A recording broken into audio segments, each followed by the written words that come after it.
Hello friend, मैं आनंद राज आप सबों के बीच क्लास 10th के हम फिजिक्स के साइंस में प्रकाश के परावर्तन का पहला चैप्टर पढ़ाए थे।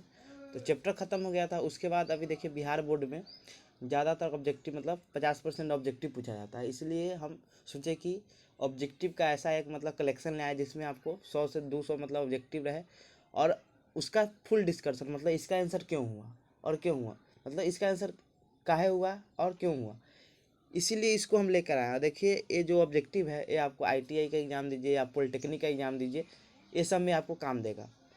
और आपको प्रकाश का परावर्तन का पूरा वीडियो देखना है तो मेरा यूट्यूब चैनल का नाम है बीएड क्लास बाय आनंद। यहाँ पर हम लिख देते हैं, आप सर्च कीजिएगा यूट्यूब में BEd class bye Anand Raj, तो आपको वहाँ पे पूरा वीडियो मिल जाएगा। ठीक है, वहाँ पे आपको प्रकाश का परावर्तन का पूरा वीडियो मिल जाएगा, एकदम अच्छा लैंग्वेज पूरा देख लीजिएगा तो आपका सारा ऑब्जेक्टिव सोल्व हो जाएगा। तो आइए हम स्टार्ट करते हैं पहला ऑब्जेक्टिव से। देखिए पहला यहाँ लिखा हुआ है कि ऐसे पदार्थ जिनसे होकर प्रकाश आसानी से पार कर जाते हैं उसे क्या कहते हैं। देखिए हम 3 प्रकार के पदार्थ के बारे में बताए थे कि एक बताए थे कि पारदर्शी पदार्थ, मतलब वैसा पदार्थ जिससे प्रकाश आसानी से आर पार हो जाए उसे पारदर्शी पदार्थ करते हैं। दूसरा बताए थे अपारदर्शी पदार्थ, मतलब वैसा पदार्थ जिससे प्रकाश मतलब आर पार नहीं हो उसे क्या बोलते हैं अपारदर्शी। पारदर्शी पदार्थ का उदाहरण हुआ, आप बोल सकते हैं कि जैसे पानी हुआ, उससे क्या होता है प्रकाश आसानी से आर पार हो जाता है। कांच हुआ, इससे प्रकाश आसानी से आर पार हो जाता है, उसे पारदर्शी पदार्थ करते हैं। और पारदर्शी पदार्थ उसे कहते हैं जिससे प्रकाश क्या हो आसानी से आर पार ना हो, उसे प्रकाश थोड़ा भी आर पार ना हो, उसे क्या बोलते हैं अपारदर्शी पदार्थ। अपारदर्शी पदार्थ का उदाहरण हुआ कि लकड़ी हुआ, उसके बाद लोहा हुआ, ये सब क्या हुआ अपारदर्शी पदार्थ का उदाहरण हुआ। और तीसरा बताए हुए थे परभासी पदार्थ, मतलब परभासी पदार्थ उसे कहते हैं जिससे प्रकाश एकदम थोड़ा सा उसका भाग मतलब उससे आर पार हो पदार्थ से, जैसे तेल लगा हुआ, कागज हुआ, रक्त हुआ, ये सब क्या हुआ परभासी पदार्थ का उदाहरण हुआ। अब बटर पेपर कुछ नहीं होता है, तो यहाँ पे क्वेश्चन बोल रहा है कि ऐसे पदार्थ जिनसे होकर प्रकाश आसानी से आर पार कर जाता है उसे क्या करते हैं, तो पारदर्शी पदार्थ है। यहाँ पे आंसर क्या हो जाएगा, यहाँ पर ए नंबर ऑप्शन हो जाएगा पारदर्शी पदार्थ। आइए दूसरा क्वेश्चन देखते हैं। लिखा हुआ है परावर्तन का कोण होता है, मतलब परावर्तन कोण किसे कहते हैं। तो आपको हम बताए थे जब गोलीय दर्पण मतलब उसका प्रकाश के परावर्तन संबंधित कुछ पद बताए थे, उसमें परावर्तन कोण, आपतन कोण, उसके बाद आपतित किरण, परावर्तित किरण बताए थे। तो उसमें हम बताए थे परावर्तन कोण क्या होता है। तो आइए यहाँ पर ध्यान दीजिए कि बताए थे कि आपतन बिंदु पर खींचा गया लंब और परावर्तित किरण के बीच में जो एंगल बनता है उसी को क्या बोलते हैं परावर्तन कोण कहते हैं। मतलब अभिलंब और परावर्तित किरण के बीच में जो कोण बनता है उसी को क्या बोलते हैं परावर्तन का कोण कहते हैं, आप परावर्तन कोण कहते हैं। और बताए थे आपतित किरण और अभिलंब के बीच में जो कोण बनता है उसे क्या बोलते हैं आपतन कोण कहते हैं, जिसे हम लोग आई से डिनोट करते हैं। इसको जो परावर्तन कोण होता है उसे किससे करते हैं आर से करते हैं। तो यहाँ पर देखिए क्वेश्चन बोला जा रहा है कि परावर्तन का कोण क्या होता है, मतलब परावर्तन का कोण क्या होता है, मतलब परावर्तन कोण क्या होता है। तो ऑप्शन में पढ़ते हैं, पहला लिखा हुआ आपतित किरण और दर्पण के सतह के बीच का कोण। देखिए ए वाला नहीं होगा, मतलब आपतित किरण और दर्पण के सतह के बीच में कोई कोण नहीं बनता है। दूसरा पढ़ते हैं आपतित किरण और आपतन बिंदु पर खींचे गए अभिलंब के बीच का कोण। मतलब देखिए ये आपतन कोण के बारे में बोला है, लेकिन हमको यहाँ क्वेश्चन क्या है परावर्तन का कोण बताना है। तो ये आपको आंसर जो ख नंबर है, जो 2 नंबर ऑप्शन है, ये आपको आपतन कोण के लिए ऑप्शन हो जाएगा। आपतन कोण आपसे पूछेगा तो आप बताइएगा कि आपतित किरण और आपतन बिंदु पर खींचे गए अभिलंब के बीच का कोण कोण होता है, तो आपतन कोण। तीसरा ऑप्शन पढ़ते हैं कि परावर्तित किरण और दर्पण के सतह के बीच में इसके बीच भी कोई कोण नहीं बनता है। तीसरा जो घ नंबर ऑप्शन है कि परावर्तित किरण और आपतन बिंदु पर खींचे गए अभिलंब के बीच का जो कोण होता है उसी को क्या कहते हैं कि परावर्तन का कोण होता है। तो आपका आंसर क्या हो जाएगा ख नंबर ऑप्शन हो जाएगा। तीसरा देखते हैं, तीसरा क्वेश्चन है कि निम्नलिखित में किस दर्पण द्वारा किसी वस्तु का वास्तविक प्रतिबिंब बनता है। देखिए हम बताए थे कि तीन तरह का दर्पण आपको पढ़ना है। समतल दर्पण हुआ और गोलीय दर्पण 2 प्रकार का होता है, एक उत्तल दर्पण होता है, एक अवतल दर्पण होता है। आपसे पूछा जाएगा कि गोलीय दर्पण कितने प्रकार होता है, तो 2 प्रकार के आप बताइएगा। उत्तल दर्पण और अवतल दर्पण। आप पूछेगा दर्पण कितने प्रकार का होता है, बताइएगा कि 2 प्रकार का होता है, एक समतल दर्पण और एक गोलीय दर्पण। तो सब समतल दर्पण का आप डिफिनीशन बताइएगा कि वो ऐसा दर्पण जिसका परावर्तक सतह क्या हो, समतल हो, उसे समतल दर्पण कहते हैं। और गोलीय दर्पण का डिफिनीशन बताइएगा कि वो ऐसा दर्पण जिसका परावर्तक सतह गोलीय हो, उसे गोलीय दर्पण कहते हैं। और फिर गोलीय दर्पण को हम 2 पार्ट में बांटते हैं, एक होता है अवतल दर्पण। तो आप बताइएगा जिसका परावर्तक सतह क्या हो अवतल दर्पण का, कि जिसका परावर्तक सतह क्या हो, धंसा हो, उसे अवतल दर्पण बोलते हैं। और उत्तल दर्पण का डिफिनीशन बताइएगा कि वो ऐसा दर्पण जिसका परावर्तक सतह क्या हो, उभरा हो, उसे क्या बोलते हैं, उत्तल दर्पण। तो यहाँ पर क्वेश्चन बोला जा रहा है कि निम्नलिखित में किस दर्पण द्वारा वस्तु का वास्तविक प्रतिबिंब बनता है। तो याद आप सिर्फ रखिएगा कि वास्तविक प्रतिबिंब सिर्फ अवतल दर्पण बनता है। किस दर्पण बनता है, अवतल दर्पण। और वास्तविक प्रतिबिंब हमेशा उल्टा होता है और वास्तविक प्रतिबिंब हमेशा दर्पण के सामने बनता है। ये 3 बात याद रखिएगा कि वास्तविक प्रतिबिंब कहाँ बनता है, दर्पण के सामने बनता है। और वास्तविक प्रतिबिंब होता है वो क्या होता है कि वस्तु की अपेक्षा क्या होता है, उल्टा होता है। तो यहाँ पर क्वेश्चन है आपका कि निम्नलिखित में किस दर्पण द्वारा वस्तु का वास्तविक प्रतिबिंब बनता है। तो यहाँ पर आंसर आपको क्या हो जाएगा कि दूसरा ऑप्शन जो ख नंबर है वही आपका आंसर हो जाएगा, कौन, अवतल दर्पण। याद रखिएगा जो आभासी प्रतिबिंब होता है वो समतल दर्पण, अवतल दर्पण और उत्तल दर्पण तीनों में बनता है, ये चीज़ याद रखिएगा। और जो वास्तविक प्रतिबिंब होता है वो सिर्फ किस में बनता है, तो सिर्फ अवतल दर्पण में। आइए अब अगला क्वेश्चन देखते हैं 4 नंबर। निम्नलिखित में किस दर्पण द्वारा किसी वस्तु का आभासी प्रतिबिंब होता है। देखिए अब क्वेश्चन पूछ रहा है कि आभासी, आभासी को ही हम काल्पनिक प्रतिबिंब के नाम से जानते हैं। तो ऑप्शन है केवल समतल दर्पण। देखिए समतल दर्पण में भी बनता है, केवल उसमें नहीं बनता है। फिर लिखा हुआ है केवल अवतल दर्पण। देखिए अवतल दर्पण में भी नहीं बनता है, इसमें भी बनता है, और भी दर्पण बनता है। और लिखा है केवल उत्तल दर्पण। तो यहाँ ऑप्शन 4 नंबर है, इन तीनों प्रकार के दर्पण में कौन बनता है, आभासी प्रतिबिंब बनता है। यहाँ पे आंसर क्या हो जाएगा आपका, घ नंबर ऑप्शन आंसर हो जाएगा। लेकिन याद रखिएगा आप कैसे पता कीजिएगा किसमें, सब तीनों में तो आभासी प्रतिबिंब बनना है, लेकिन आप कैसे पता कीजिएगा किसमें कैसा बनना है। तो याद रखिएगा कि समतल दर्पण में आभासी प्रतिबिंब बनता है, वो जो उस वस्तु का जो आकार होता है वो प्रतिबिंब के आकार के बराबर होता है। मतलब उसमें जो आभासी प्रतिबिंब बनता है समतल दर्पण में, तो उसका जो आकार होता है वस्तु के आकार के बराबर होता है, तो आप पहचान लीजिएगा। दूसरा यहाँ है कि उत्तल दर्पण में आप कैसे पहचानेंगे, तो याद हमेशा रखिएगा कि उत्तल दर्पण में जो प्रतिबिंब बनता है वो हमेशा वस्तु से छोटा होता है। मतलब हमेशा क्या होता है, वस्तु से छोटा होता है और सीधा होता है, मतलब आभासी होता है। और अवतल दर्पण में जो आभासी प्रतिबिंब होता है वो क्या होता है, वस्तु से बड़ा होता है, मतलब आवर्धित होता है। और उत्तल दर्पण में क्या होता है कि हाश्रित, मतलब छोटा होता है, मतलब वस्तु से हमेशा छोटा रहता है। इससे आप पता कर लीजिएगा कि तीनों में आभासी प्रतिबिंब बनता है, और तीनों में क्या होता है कि समतल दर्पण में बराबर प्रतिबिंब बनता है वस्तु के, और अवतल दर्पण में क्या होता है वस्तु से बड़ा बनता है, मतलब आवर्धित बनता है। और उत्तल दर्पण में क्या होता है वस्तु से छोटा बनता है, मतलब हाश्रित प्रतिबिंब बनता है। तो ये चीज़ आप समझ गए होंगे। आइए हम 5वां नंबर क्वेश्चन देते हैं। लिखा हुआ है वस्तु से छोटा और आवर्धित प्रतिबिंब वस्तु से छोटा और आभासी प्रतिबिंब किस दर्पण में बनता है। यहाँ पे क्वेश्चन आ गया कि वस्तु से छोटा और आभासी प्रतिबिंब किस दर्पण में बनता है। तो हम बताए थे वस्तु से छोटा और आभासी प्रतिबिंब किस में बनता है, तो आपको उत्तल दर्पण में बनता है। तो इसका ऑप्शन हम देखते हैं। देखिए यहाँ पर इसका हम देखते हैं, यहाँ पर लिखा हुआ है समतल दर्पण में। तो समतल दर्पण में क्या बताया था कि उसमें क्या होता है वस्तु के बराबर प्रतिबिंब बनता है। दूसरा है ख नंबर अवतल दर्पण में। तो अवतल दर्पण में क्या बताया था कि वस्तु से बड़ा आवर्धित प्रतिबिंब बनता है। तीसरा है ग नंबर समतल और अवतल दर्पण का। देखिए दोनों ऑप्शन गलत है। और घ नंबर ऑप्शन है क्या कि उत्तल दर्पण। तो आपका आंसर क्या हो जाएगा, यहाँ पे उत्तल दर्पण आपको यहाँ पर आंसर हो जाएगा।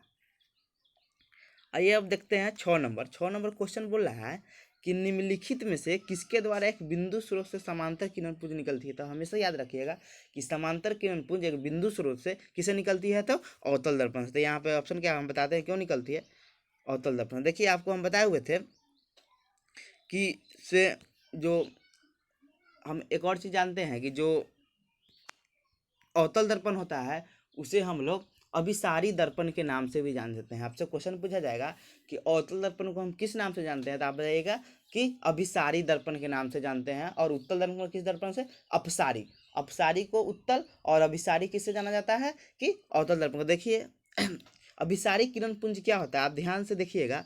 तो अपसारी किरण पुंज क्या हम बनाते हैं, देखिए अपसारी किरण पुंज क्या होता है कि विभिन्न बिंदु स्रोत से क्या होता है कि विभिन्न बिंदु स्रोत से क्या होता है कि प्रकाश एक बिंदु पर मिलता है, मतलब समानांतर किरण पुंज निकलता है। तो वही होता है कि आपसे क्वेश्चन पूछा जाएगा कि निम्नलिखित में किसके द्वारा एक बिंदु स्रोत से समांतर किरण पुंज मिल सकता है, मतलब समांतर किरण मिल सकता है।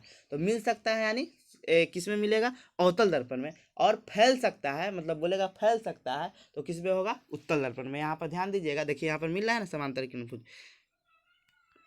देखिए यहाँ पे बताते थे कि ये जो विभिन्न दिशा से क्या आ रहा है, किरण पुंज आ रहा है। देखिए विभिन्न, और कहाँ मिलता है, एक बिंदु पर मिल रहा है यहाँ पे।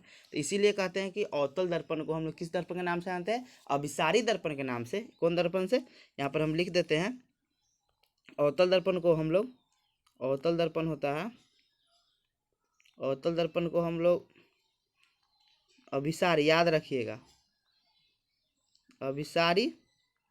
और जो उत्तल दर्पण होता है उसको हम लोग जानते हैं अपसारी दर्पण के नाम, मतलब ये प्रसारित करता है, ठीक है, अपसारी दर्पण के नाम से जानते हैं। और उसको अभिसारी दर्पण। देखिए यहाँ पर ये चीज़ हो गया, तो इसका आंसर क्या हो जाएगा आपको, इसका आंसर आपको ए वाला ऑप्शन हो जाएगा। आइए देखते हैं 7 नंबर, कहाँ पर स्थित होने से वस्तु का प्रतिबिंब अवतल दर्पण में फोकस बनता है। देखिए क्वेश्चन दिया है कि कहाँ पर हम वस्तु को रखेंगे कि प्रतिबिंब कहाँ पर बनेगा, फोकस बनेगा। देखिए इसका हम एक सिंपल ट्रिक बनाते हैं, बहुत अच्छा ट्रिक है, इसको आप ध्यान से देखिएगा तो आपको सब चीज़ याद आ जाएगा। मान लीजिए क्या है, अवतल दर्पण है, बताया था, जिसका परावर्तक सतह क्या हो, धंसा हो, और वह बाहर से, वह क्या हो कि उसका जो रंगा हुआ पार्ट हो बाहर से रंगा हुआ। देखिए इसका हम बताते हैं कि यह क्या हो गया, अवतल दर्पण हो गया। और इसके मध्य बिंदु कौन होता है, पोल होता है, मतलब ध्रुव होता है। इसका जो मध्य बिंदु, जो मध्य बिंदु परावर्तक सतह का जो मध्य बिंदु होता है वो क्या होता है कि पोल या ध्रुव होता है। देखिए इसका जो सेंटर होता है गोलीय दर्पण का, वही क्या होता है, उस दर्पण का वक्ता केंद्र होता है। और बीच में क्या होता है, फोकस होता है, याद रखिएगा, बीच पॉइंट पर क्या होता है, फोकस होता है। और जो वक्ता केंद्र और ध्रुव को मिलाने वाली जो सरल रेखा होती है उसी को क्या कहते हैं हम लोग, मुख अक्ष कहते हैं। उसको क्या बोलते हैं, मुख अक्ष कहते हैं। और मुख अक्ष के समानांतर जब हम कोई किरण भेजते हैं तो क्या होता है, फोकस पर मिलता है। तो ये क्या हो गया, ये बिंदु क्या हो गया हम लोग का, ये हम लोग का क्या हो गया, फोकस हो गया। देखिए, और ये मान लीजिए अनंत हो गया, ये क्या हो गया, अनंत हो गया। देखिए हम वस्तु को कहाँ कहाँ रख सकते हैं, ध्यान से देखिएगा इस ट्रिक को, आपको सब चीज़ याद हो जाएगा, कहाँ पर वस्तु रखेंगे कहाँ बनेगा। ये क्या हो गया, अनंत हो गया, ये क्या हो गया, वक्ता केंद्र हुआ, ये क्या हो गया, फोकस हो गया, या ध्रुव हो गया। देखिए हम वस्तु को कहाँ कहाँ रख सकते हैं, एक तो रख सकते हैं अनंत पर, पहला नंबर, 1 नंबर के। 2 नंबर कहाँ रख सकते हैं, अनंत और वक्ता केंद्र के बीच में रख सकते हैं, 2 नंबर ए हो गया। तीसरा हम कहाँ रख सकते हैं, वक्ता केंद्र पर रख सकते हैं। चौथा कहाँ रख सकते हैं, वक्ता केंद्र और फोकस के बीच रख सकते हैं। पांचवा कहाँ रख सकते हैं कि फोकस पर रख सकते हैं। और छठा कहाँ रख सकते हैं, फोकस और पोल के बीच, मतलब फोकस और ध्रुव के बीच में रख सकते हैं। इन 6 कंडीशन पर हम वस्तु को अवतल दर्पण में रख सकते हैं। पहला रख सकते हैं अनंत पर, दूसरा रख सकते हैं अनंत और वक्ता केंद्र के बीच में, तीसरा रख सकते हैं हम लोग यहाँ पर, तीसरा रखे हुए हैं वक्ता केंद्र पर। चौथा कहाँ रख सकते हैं, वक्ता केंद्र और, देखिए यहाँ पर वक्ता केंद्र और फोकस के बीच में रखे हैं। पांचवा रख सकते हैं फोकस पर, देखिए यहाँ पर फोकस पर रखे हैं। और छठा कहाँ रख सकते हैं कि फोकस और पोल के बीच में, मतलब ध्रुव के बीच में। देखिए आप ध्यान दीजिएगा कि यहाँ से आप 1 नंबर स्टार्ट कीजिए, 1 नंबर इसको लिख दीजिए फोकस को, 2 नंबर लिख दीजिए वक्ता केंद्र और फोकस के बीच को, 3 नंबर लिख दीजिए वक्ता केंद्र को, और 4 नंबर लिख दीजिए वक्ता केंद्र और अनंत के बीच को, और 5 नंबर यहाँ लिख दीजिए अनंत को, और 6 नंबर आप यहाँ लिख दीजिए दर्पण के पीछे। देखिए हमें क्यों लिखे हैं, देखिए जब अनंत पर कोई वस्तु रहेगा आप 1 नंबर से 1 नंबर को मिलाइए। जब वस्तु अनंत पर रखेंगे तो प्रतिबिंब कहाँ बनेगा, फोकस बनेगा। याद रखिएगा कि अनंत पर हम वस्तु को रखेंगे तो प्रतिबिंब कहाँ बनेगा, फोकस पर बनेगा। दूसरा हम वस्तु को कहाँ रखेंगे, अनंत और वक्ता केंद्र के बीच में रखेंगे तो प्रतिबिंब कहाँ बनेगा, वक्ता केंद्र और फोकस के बीच में। देखिए 2 नंबर को आप 2 नंबर यहाँ से मिलाइए, कहाँ बनेगा, अनंत एवं वक्ता केंद्र के बीच में बनेगा। सॉरी, जब वस्तु को हम कहाँ रखेंगे, अनंत एवं वक्ता केंद्र के बीच में रखेंगे तो प्रतिबिंब कहाँ बनेगा, वक्ता केंद्र एवं फोकस के बीच में बनेगा। तीसरा हम वस्तु कहाँ रखेंगे, वक्ता केंद्र पर रखेंगे तो प्रतिबिंब देखिए कहाँ बना हुआ है, वक्ता केंद्र पर बना हुआ है। तो ये आप उससे आप ट्रिक बना लीजिएगा, उससे आप बना लीजिएगा। देखिए इससे फायदा क्या होगा कि आपको रटना नहीं होगा, एकदम आप सिंपल याद रख सकते हैं। देखिए हम छठा कंडीशन बनाए हैं दर्पण के पीछे, याद रखिएगा। दर्पण तो 6 नंबर का आप 6 नंबर से मिलाइए, मतलब पूछेगा कि फोकस और ध्रुव के बीच में कोई वस्तु को रखते हैं तो प्रतिबिंब उसका कहाँ बनता है, दर्पण के पीछे बनता है, या दर्पण के सामने बनता है और दर्पण के पीछे बनता है। देखिए याद आप कैसे रखिएगा इस चीज़ की, आपको पूछेगा कैसा प्रतिबिंब बनेगा, तो याद रखिएगा कि दर्पण के सामने जितना भी प्रतिबिंब बनता है, मतलब दर्पण के सामने जितना भी प्रतिबिंब बनेगा, दर्पण के सामने जितना भी प्रतिबिंब बनेगा वह क्या होगा कि वास्तविक प्रतिबिंब होगा, और हमेशा क्या होगा, उल्टा होगा। मतलब ये दर्पण के सामने जितना भी प्रतिबिंब बनेगा क्या होगा, वास्तविक प्रतिबिंब होगा, और वो क्या होगा, उल्टा होगा।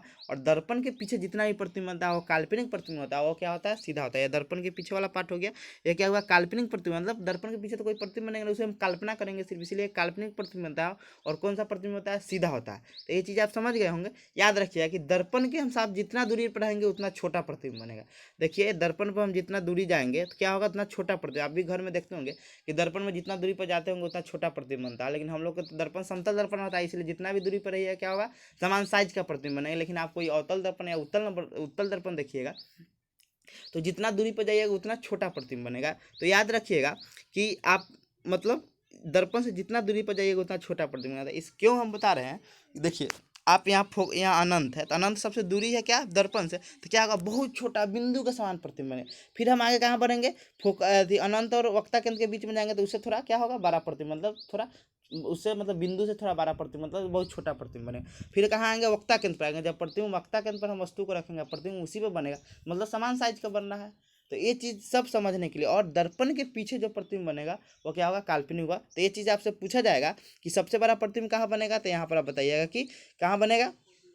तो आपको ये फोकस पर बनेगा, और फोकस और ध्रुव के बीच में बनेगा। तो ये चीज़ समझ गए होंगे। तो इसको हम कट करते हैं, क्वेश्चन क्या पूछ रहा है उसको हम देखते हैं। देखिए क्वेश्चन पूछ रहा है कि कहाँ पर स्थित होने पर वस्तु का प्रतिबिंब अवतल दर्पण का फोकस बनता है।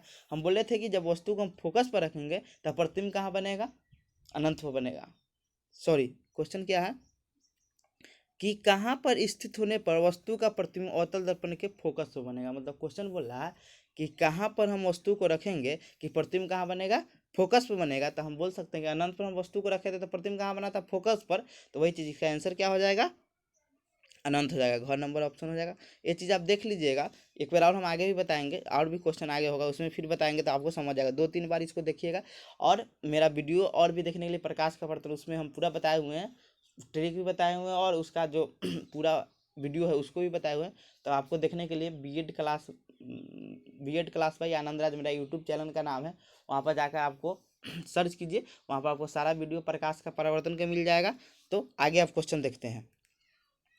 आगे क्वेश्चन 8 नंबर है कि अवतल दर्पण की फोकस दूरी उसकी वक्रता त्रिज्या क्या होती है। हम बताए थे कि अवतल दर्पण की जो फोकस दूरी होती है उसकी वक्रता त्रिज्या क्या होती है, आधी होती है। तो यहाँ ऑप्शन क्या है, बी ऑप्शन हो जाएगा। देखिए और वही रहता है कि अवतल दर्पण की वक्रता त्रिज्या फोकस दूरी क्या होती है, तो दुगुनी होती है। तो यहाँ पर क्या हो जाता है, दुगुनी होता है। तो क्यों आधी होती है, देखिए एफ बराबर क्या होता है, r/2।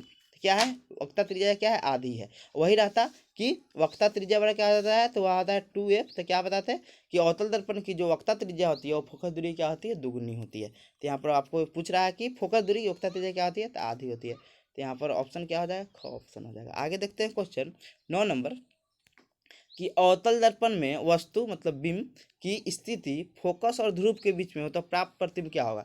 मतलब फोकस और ध्रुव के बीच में है। तो हम बताए थे जब वस्तु को हम फोकस और ध्रुव के बीच में रखेंगे, उस फिगर में आप ध्यान ध्रुव और फोकस में बीच में रखेंगे तो दर्पण के पीछे प्रतिबिंब बनता है, मतलब काल्पनिक प्रतिबिंब होगा। तो ऑप्शन यहाँ पर देखिए वास्तविक में बना, एकदम कट कर दीजिए, दर्पण के पीछे बनेगा। तो याद रखिएगा कि कैसा प्रतिबिंब होगा, आभासी प्रतिबिंब यानी काल्पनिक प्रतिबिंब। तो पहला वास्तविक तो नहीं होगा, ग नंबर ऑप्शन दिया है, सॉरी ख नंबर ऑप्शन दिया है कि वास्तविक छोटा, ये भी गलत हो जाएगा, ये भी नहीं होगा, ये भी नहीं होगा।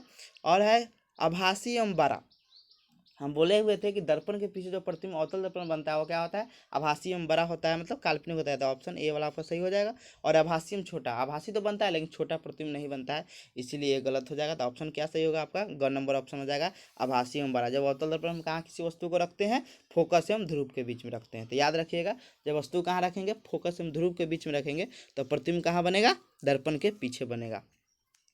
आइए अब आगे देखते हैं 10 नंबर क्वेश्चन किसी अवतल दर्पण द्वारा आभासी मतलब काल्पनिक सीधा और आवर्धित आवर्धित याद रखिएगा बड़ा प्रतिबिंब बनता है तब वस्तु की स्थिति क्या होगा अभी बताया है कि ध्रुव और फोकस के बीच में रखेंगे तो दर्पण के ध्रुव और फोकस के बीच में, तो आपका ऑप्शन क्या हो जाएगा, ग नंबर हो जाएगा। याद रखिए वक्ता केंद्र पर रखेंगे तो प्रतिबिंब भी वक्ता केंद्र पर ही बनेगा। याद रखिएगा कि अवतल दर्पण में वस्तु को हम वक्ता केंद्र पर रखेंगे तो प्रतिबिंब भी वक्ता केंद्र पर बनेगा और वस्तु का जो आकार होगा वो क्या होगा कि वस्तु के आकार के बराबर होगा और प्रतिबिंब क्या होगा, वास्तविक होगा और उल्टा होगा। तो बदले से दर्पण के सामने जितना ही प्रतिबिंब बनता है वह क्या होता है, वास्तविक होता है, उल्टा होता है। दूसरा है वक्ता केंद्र के परे। वक्ता केंद्र के परे कहने का मतलब होता है, देखिए लिखा हुआ है वक्ता केंद्र के परे मतलब वक्ता केंद्र के पीछे। तो वक्ता के केंद्र के पीछे बोल रहा है कि वस्तु को रखेंगे मतलब अनंत और वक्ता केंद्र के बीच में रखेंगे तो प्रतिबिंब बनेगा कहाँ पे कि फोकस और वक्ता केंद्र के बीच में प्रतिबिंब बनेगा। कहाँ बनेगा, वक्ता केंद्र और फोकस के बीच में प्रतिबिंब बनेगा। कहाँ रखेंगे वस्तु को, तो वक्ता केंद्र के परे मतलब अनंत और वक्ता केंद्र के बीच में। तीसरा है फोकस और वक्ता केंद्र के बीच में। देखिए जब वस्तु को हम कहाँ रखेंगे, फोकस और वक्ता केंद्र के बीच में रखेंगे तो प्रतिबिंब कहाँ बनेगा कि अनंत एवं वक्ता केंद्र के बीच में बनेगा। मतलब इसका ही उल्टा हो जाता है तो कहाँ बनेगा, वक्ता केंद्र और अनंत के बीच में बनेगा। डी नंबर तो आपका ऑप्शन ही हो गया, तो ये आपका आंसर हो जाएगा। यहाँ रखेंगे वस्तु को सीधा प्रतिबिंब बनेगा काल्पनिक प्रतिबिंब तो दर्पण के ध्रुव और फोकस के बीच में रखेंगे। आइए अब 11 नंबर क्वेश्चन देखते हैं।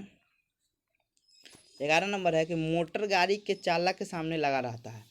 मोटर गाड़ी के चालक के सामने लगा रहता है उत्तल दर्पण। देखिए याद रखिएगा कि मोटर गाड़ी जो होता है कितना भी जो साइड मिरर होता है उसके रूप में हम लोग उत्तल दर्पण का प्रयोग करते हैं। मतलब यहाँ पे आंसर आपको क्या हो जाएगा, उत्तल दर्पण। समतल दर्पण का प्रयोग हम लुकिंग ग्लास मतलब चेहरा देखने के रूप में करते हैं या फिर पेरिस्कोप होता है या कोरिडो स्कोप होता है उस समय करते हैं। और अवतल दर्पण का उपयोग हम लोग कहाँ करते हैं कि हेडलाइट के रूप में, सर्च लाइट के रूप में, फिर जो डॉक्टर होते हैं जो कान नाक दांत के डॉक्टर होते हैं वे मतलब रोगी को देखने के लिए करते हैं। फिर उसके बाद सोलर कुकर में हम प्रयोग करते हैं किसका, अवतल दर्पण का। फिर उसके बाद हम लोग ये और भी चीज़ में करते हैं किसका, अवतल दर्पण का उपयोग।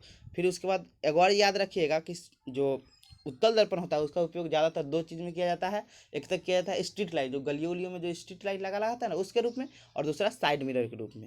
आगे अब देखते हैं क्वेश्चन, तो आपका आंसर क्या हो जाएगा, या उत्तल दर्पण हो जाएगा। तीसरा है 12 नंबर दिया हुआ है उत्तल दर्पण द्वारा प्रतिबिंब होता है। देखिए हमेशा याद रखिएगा कि उत्तल दर्पण द्वारा हमेशा काल्पनिक मतलब सीधा और क्या होता है कि वस्तु से छोटा प्रतिबिंब बनता है। देखिए यहाँ पर ऑप्शन देख लीजिए कि काल्पनिक दो जगह देगा, वास्तविक तो होगा नहीं, तो यहाँ पर आप जान लीजिए कि ये दोनों ऑप्शन होगा नहीं। आप बोले थे क्या होता है, काल्पनिक प्रतिबिंब हमेशा सीधा होता है, तो आपका आंसर क्या हो जाएगा, ख नंबर हो जाएगा। काल्पनिक होगा लेकिन काल्पनिक प्रतिबिंब क्या होता है, हमेशा सीधा होता है, तो यहाँ ख आपका आंसर हो जाएगा। 13 नंबर देखते हैं कि उत्तल दर्पण द्वारा बना प्रतिबिंब क्या होता है, हमेशा क्या होता है, सीधा होता है। तो यहाँ पर ऑप्शन क्या हो जाएगा, ए वाला आ जाएगा। हमेशा उल्टा नहीं होता, हमेशा क्या होता है, सीधा होता है। तो आपका क नंबर ऑप्शन हो जाएगा, उल्टा सीधा कब नहीं होता है। आइए यहाँ पर वही रहता है कि अवतल दर्पण, तो यहाँ पर होता है सीधा भी होता है उल्टा भी होता है, यहाँ पर ग नंबर ऑप्शन हो जाता है। आइए देखते हैं 14 नंबर बोल रहा है कि किसी दर्पण से किसी भी दूरी पर रखी एक वस्तु का सीधा प्रतिबिंब प्राप्त है। मतलब किसी भी दर्पण मतलब कि एक दर्पण में किसी भी दूरी पर मतलब कितनों दूरी पर वस्तु को रखे तो क्या होता है, सीधा प्रतिबिंब प्राप्त होता है, तो वो दर्पण हो सकता है। देखिए दर्पण तो होगा समतल या उत्तल, क्योंकि यहाँ बोला है कि किसी कितने भी दूरी पर वस्तु को रखे लेकिन प्रतिबिंब कहाँ बनता है, सीधा बनता है। लेकिन अवतल दर्पण होता है, लेकिन अवतल दर्पण एक ही कंडीशन में हम खाली सीधा प्रतिबिंब पर आता है, कहाँ पे, ध्रुव और फोकस के बीच में वस्तु रखते हैं। लेकिन ये बोल रहा है कहूँ पे रखने पर, तो ये चीज़ नहीं होगा, तो आंसर क्या हो जाएगा यहाँ पर आपका ग नंबर ऑप्शन हो जाएगा। ए वाला ऑप्शन हो जाएगा, कौन कौन, समतल और उत्तल हो जाएगा। आइए अब 15 नंबर देखते हैं। F=R/2, F=R/2 सत्य है, मतलब ट्रू कौन है, उत्तल दर्पण के लिए है परंतु अवतल दर्पण के लिए गलत है। ये दोनों दर्पण के लिए हम पहले बताए थे कि F=R/2 दोनों दर्पणों के लिए होता है, उत्तल दर्पण एवं अवतल दर्पण मतलब गोलीय दर्पण के लिए लागू होता है। और दूसरा है अवतल दर्पण के लिए, ये भी गलत हो जाएगा, उत्तल एवं अवतल दोनों प्रकार के दर्पणों के लिए, तो ये सही हो जाएगा। मतलब आपका ए वाला ऑप्शन सही हो जाएगा, ए ना तो उत्तल की गलती है, दोनों दर्पणों के लिए लागू होता है। आइए अब अगला क्वेश्चन देखते हैं 16 नंबर। देखिए 16 नंबर क्वेश्चन बोल रहा है कि निम्न में सही चित्र आलेख को चुनिए, मतलब जो सही है उसको चुनिए। देखिए ये कौन सा दर्पण है, समतल दर्पण है। तो आप याद रखिएगा हम बताए हुए थे कि समतल पर जब लंबवत प्रकाश पड़ता है मतलब लंबवत परपेंडिकुलर पड़ता है तो उसी पथ पर वापस लौट जाता है, मतलब उसी पथ पर वापस लौटता है, ऐसे बनेगा बनाया हुआ। ये सही चित्र इसका क्या होगा, आप देखिए हम बताते हैं। इसका सही चित्र होगा, ये क्या हो गया, मान लीजिए समतल दर्पण हो गया, इस पर प्रकाश ऐसे आएगा तो इसी पथ पर क्या होगा, इस पर लौट जाएगा, मतलब इसी पथ पर क्या होगा, ऐसे लौट जाएगा। मतलब इसको रुकिए अच्छा से बनाते हैं। मान लीजिए क्या हो गया, एक मिनट रुकिए, ये हमारा क्या हो गया, समतल दर्पण हो गया। तो इस पर प्रकाश मान लीजिए ऐसे आएगा तो प्रकाश क्या होगा, फिर ऐसे रिटर्न चला जाएगा, मतलब उसी पथ में क्या हो जाता है, वापस लौट जाता है। और और देखिए, तो ये गलत हो गया, ये होगा नहीं, तो इसका चित्र क्या हुआ, ये गलत दे दिया है, तो ये आपका होगा नहीं, ये गलत हो गया। दूसरा ऑप्शन दिया हुआ है, ये क्या है, हम आपको बताए थे, ये उत्तल दर्पण है, जिसका परावर्तक सतह क्या हो, उभरा हुआ है, तो ये उत्तल दर्पण है। देखिए, तो हम बताए हुए थे कि उत्तल दर्पण में जब हम मुख अक्ष के समानांतर, देखिए ये मुख अक्ष है, ये वाला क्या है, मुख अक्ष है, और मुख अक्ष के समानांतर प्रकाश जब आती है तो क्या होती है कि वो फोकस को टारगेट करते हुए, मतलब वो फोकस को टारगेट करते हुए क्या होती है, वो निकल जाती है। तो यहाँ ऐसे नहीं निकलेगी, वो फोकस को टारगेट करेगी, तो यहाँ पे बिंदु दिया रहता तब आंसर सही होता है, तो ये भी गलत हो गया। तीसरा दिया हुआ है, देखिए तीसरा दिया हुआ है,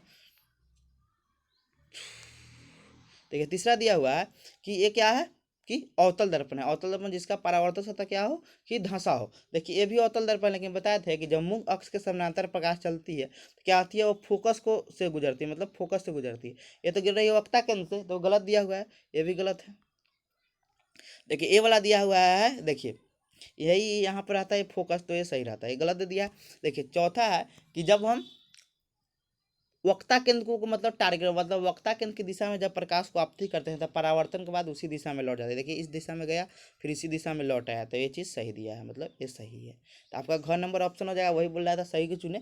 हम वहाँ 3-4 किरण आरेख पढ़ाए थे, एक बताए थे कि मुख अक्ष के सामने आता। देखिए हम एक फिर भी रिपीट कर देते हैं कि एक अवतल दर्पण है, मान लीजिए ये अवतल दर्पण, हम 4 प्रकार के किरण बताए थे। देखिए ये मुख अक्ष हो गया, यहाँ सेंटर हो गया, और ये फोकस हो गया, और ये पोल हुआ। देखिए हम बताए हुए थे कि उसमें 2-3 बताए थे, याद ध्यान से रखिएगा तो आपको याद हो जाएगा। पहला बताया था कि मुख अक्ष के समानांतर जब प्रकाश आती है तो कि फोकस से गुजरती है, तो पहला क्या हो जाएगा, फोकस से गुजरती है। दूसरा बताए थे कि फोकस को टारगेट करते हुए, मतलब फोकस को जब टारगेट करता है, फोकस को टारगेट करते जब प्रकाश किरण को हम भेजते हैं, मतलब आपतित करते हैं, तो परावर्तन के बाद क्या होता है, मुख अक्ष के समानांतर जाती है। परावर्तन के बाद क्या होता है, याद रखिएगा, मुख अक्ष के समानांतर, देखिए समानांतर निकल रही है। और तीसरा हम क्या बताए थे कि वक्ता केंद्र को टारगेट करते हुए, मतलब वक्ता केंद्र की दिशा में जब प्रकाश को भेजते हैं तब परावर्तन के बाद क्या होता है, उसी पथ पर वापस लौट जाता है, मतलब इधर गया और फिर उसी पथ पर वापस लौट। ये 3 आपको बताए हुए थे, ध्यान रखिएगा, ये 3 चीज़ बहुत इंपॉर्टेंट है।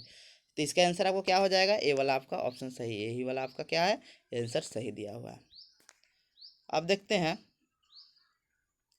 17 नंबर क्वेश्चन क्या कर रहा है। देखिए बोल रहा है कि एक गोलीय दर्पण द्वारा बने प्रतिबिंब का आवर्धन एम ऋणात्मक है। देखिए हम बताए थे कि याद रखिएगा, जब आवर्धन ऋणात्मक बोल रहा है तो वास्तविक प्रतिबिंब होगा। याद रखिएगा, जब आवर्धन ऋणात्मक बोले तो क्या होगा, वास्तविक प्रतिबिंब, और धनात्मक बोले तो काल्पनिक प्रतिबिंब। तो इसका अर्थ है कि प्रतिबिंब क्या है, वस्तु से बड़ा छोटा तो नहीं है, मतलब बोले थे वास्तविक प्रतिबिंब हमेशा क्या होता है, उल्टा होता है।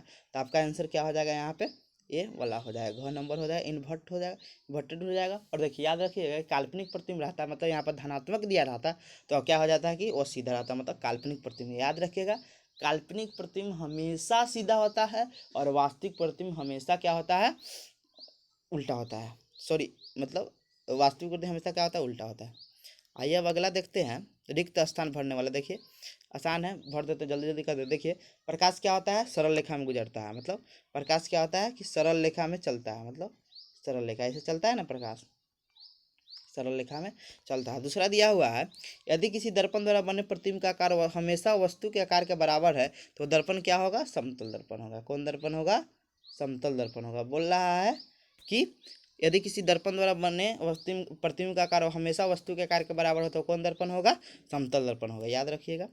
तीसरा है कि डैश प्रतिबिंब को पर्दे पर प्राप्त कर सकते हैं। याद रखिएगा कि हम वास्तविक प्रतिबिंब को पर्दे पर प्राप्त कर सकते हैं, वास्तविक प्रतिबिंब को पर्दे पर प्राप्त कर सकते हैं। यानी अवतल दर्पण द्वारा जब वास्तविक प्रतिबिंब बनता है, मतलब अवतल दर्पण द्वारा ही जो प्रतिबिंब बनेगा उसे हम क्या करेंगे, पर्दे पर प्राप्त कर सकते हैं।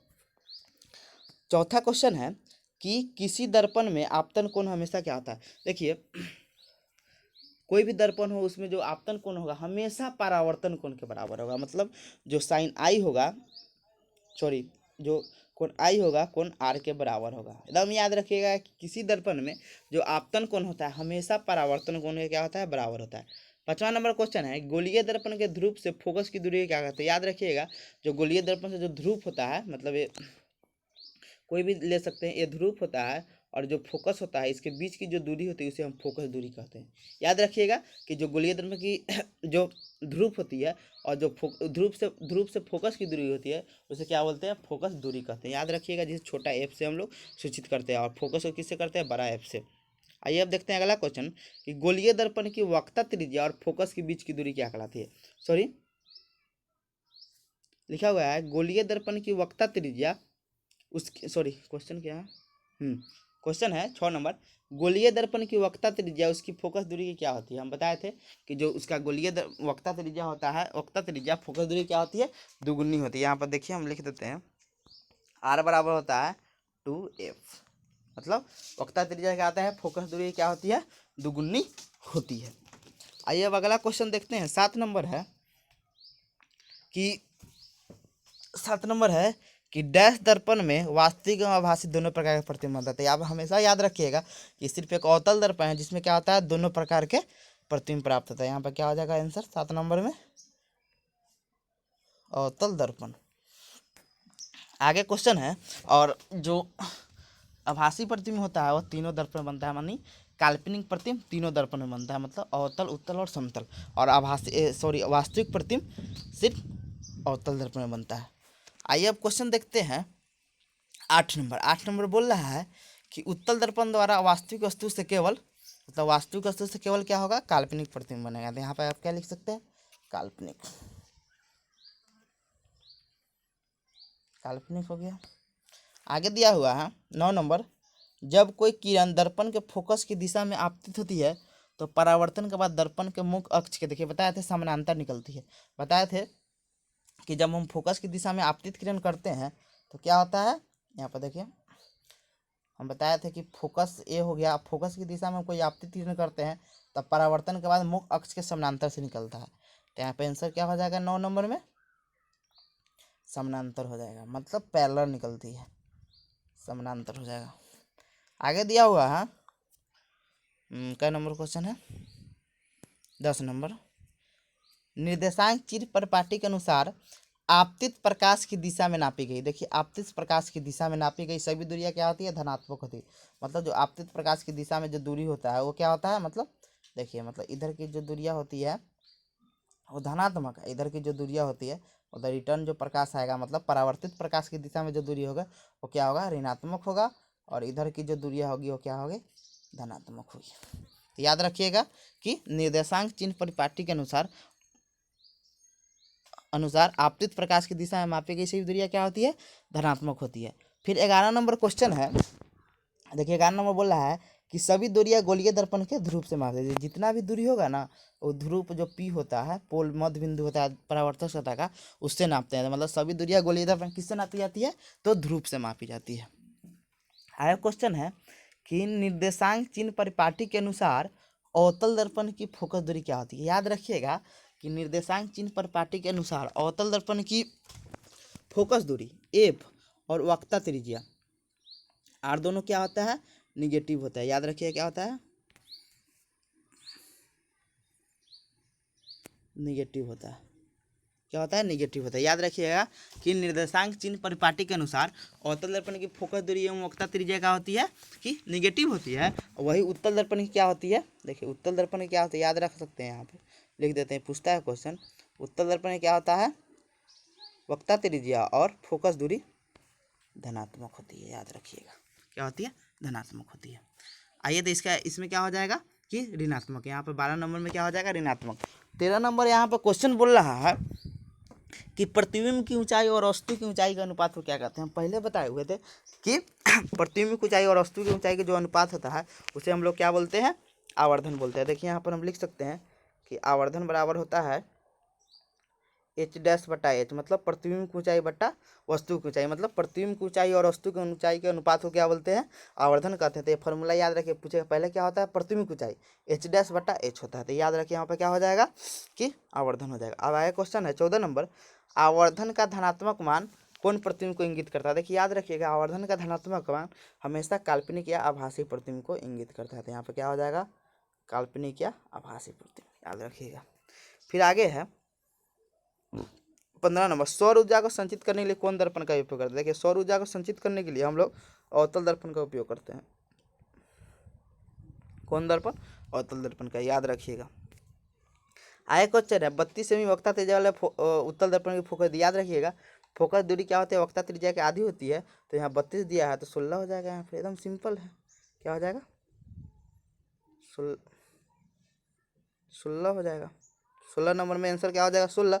फार्मूला पर आप पुट करके बना सकते हैं। ये बराबर क्या होता है? r/2। आर दिया है 32 तो 32/2 हो जाएगा, यानी 16 सेंटीमीटर। तो यहाँ पर ऐसे भी बना सकते हैं ना। तो आप याद रखिए कि जो क्या होती है फोकस दूरी, क्या होती है? वक्ता त्रिज्या के आधी होती है। तो ये चीज़ आप कर सकते हैं। फिर आगे क्वेश्चन 17 नंबर में है, एक बिंदु वस्तु का वास्तविक प्रतिबिंब बना सकता है तो केवल वो कौन दर्पण होगा? तो अवतल दर्पण। याद रखिएगा अवतल दर्पण में ही सिर्फ क्या होता है कि वास्तविक प्रतिबिंब बनता है। आइए क्वेश्चन देखते हैं, अति लघु उत्तरीय क्वेश्चन है आपके भारतीय भवन का। देखिए पहला क्वेश्चन है कि किरण पुंज कितने प्रकार के होते हैं? जो किरण पुंज होते हैं वो कितने प्रकार के होते हैं? मतलब किरण पुंज कितने प्रकार के होते हैं? तो आप बताइएगा। 3 प्रकार के होते हैं, तो उनके नाम लिखे। तो पहला हो गया कि अपसारी किरण पुंज। देखिए अपसारी किरण पुंज किसे कहते हैं? तो हम बता दें। देखिए इनमें तो सिंपल ऑब्जेक्टिव में बताना है, तो हम बता देते हैं कि किरण पुंज कितने प्रकार होते हैं। 3 प्रकार के होते हैं। एक होता है अपसारी किरण पुंज, मतलब पहला होता है अपसारी किरण पुंज, लिख लीजिए। दूसरा होता है अभिसारी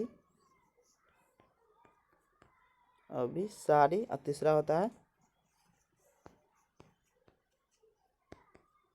समानांतर किरण पुंज, मतलब समानांतर किरण पुंज। ये 3 प्रकार के किरण पुंज होता है। कौन कौन? अपसारी किरण पुंज, अभिसारी किरण पुंज और समानांतर किरण पुंज। देखिए तो और ये तीनों में आप कैसे देखिए, अपसारी क्या होता है कि एक बिंदु स्रोत से, मतलब एक बिंदु से स्रोत से जब प्रकाश विभिन्न दिशाओं में फैल जाता है उसे क्या बोलते हैं? अपसारी किरण पुंज। और याद रखिएगा कि उत्तल दर्पण को हम लोग अपसारी दर्पण के नाम से जानते हैं। याद रखिएगा कि उत्तल दर्पण को किस दर्पण के नाम से जानते हैं? अपसारी दर्पण के नाम से जानते हैं। दूसरा है ई क्या हो गया कि हम लोग अपसारी किरण पुंज। अभी उसके बाद अभिसारी क्या होता है कि विभिन्न दिशाओं से जब प्रकाश आता है, विभिन्न दिशा से जब प्रकाश आके एक बिंदु पर मिल जाता है उसे क्या बोलते हैं? कि अभिसारी किरण पुंज बोलते हैं। ये हो गया अभिसारी, ये हो गया अपसारी। और तीसरा होता है समानांतर किरण पुंज। देखिए समानांतर क्या होता है? समानांतर हो गया कि एक दूसरे के जब किरण समानांतर होता है उसे क्या बोलते हैं? समानांतर किरण पुंज बोलते हैं। आइए अब दूसरा क्वेश्चन देखते हैं। देखिए लिखा हुआ है यहाँ पे, देखिए दूसरा क्वेश्चन में लिखा हुआ है कि समतल दर्पण पर पड़ने वाली एक ही प्रकाश की किरण कितनी बार परावर्तित हो सकती है? देखिए जब किरण एक बार पड़ेगा तो परावर्तित भी तो एक बार होगा। तो आंसर आपको क्या होगा कि यहाँ पर एक आंसर हो जाएगा। तो 2 का आपको क्या हो जाएगा कि एक आंसर हो जाएगा। आइए अब देखते हैं तीसरा क्वेश्चन है कि समतल दर्पण पर लंबवत पड़ने वाली प्रकाश की किरण किस पर परावर्तित है? देखिए देखिए जो समतल दर्पण होता है, मान लीजिए समतल दर्पण है और इस पर प्रकाश पड़ेगा, इस पर प्रकाश लंबवत पड़ेगा तो परावर्तन के बाद क्या होता है? उसी पथ पर क्या होता है? वापस लौट जाता है। मतलब उसी पथ पर क्या होता है? वापस लौट जाता है। तो यहाँ पर अब लिखना होगा कि समतल दर्पण पर लंबवत पड़ने वाले किरण किस प्रकार परावर्तित होता है? उसी पथ पर क्या होती है? वापस लौट जाती है। तो यहाँ पर क्या हो जाएगा कि उसी पथ पर क्या होती है? वापस लौट जाती है। तीसरा है कि समतल दर्पण पर अभिलंब आपतन करने के लिए परावर्तन कोण का मान कितना होता है? देखिए जब समतल दर्पण पर अभिलंब आपतन कोण होगा, आपतित कोई किरण होगा तो मतलब ऐसे होगा तो परावर्तन के बाद क्या होता है? उसी पथ पर वापस लौट जाता है। मतलब आपतन कोण का मान 0 होगा। तो जब आपतन कोण का मान 0 होगा तो परावर्तन कोण का मान क्या होगा कि 0 डिग्री होगा। किससे? प्रकाश के परावर्तन के नियम से। प्रकाश के परावर्तन का दूसरा नियम क्या है कि आपतन कोण परावर्तन कोण के बराबर होता है। तो इसमें जब आपतन कोण 0 हो जाएगा तो परावर्तन कोण भी क्या हो जाएगा कि 0 डिग्री हो जाएगा। तो यहाँ पर आप तीसरा चौथा का आंसर क्या हो जाएगा? 0 डिग्री।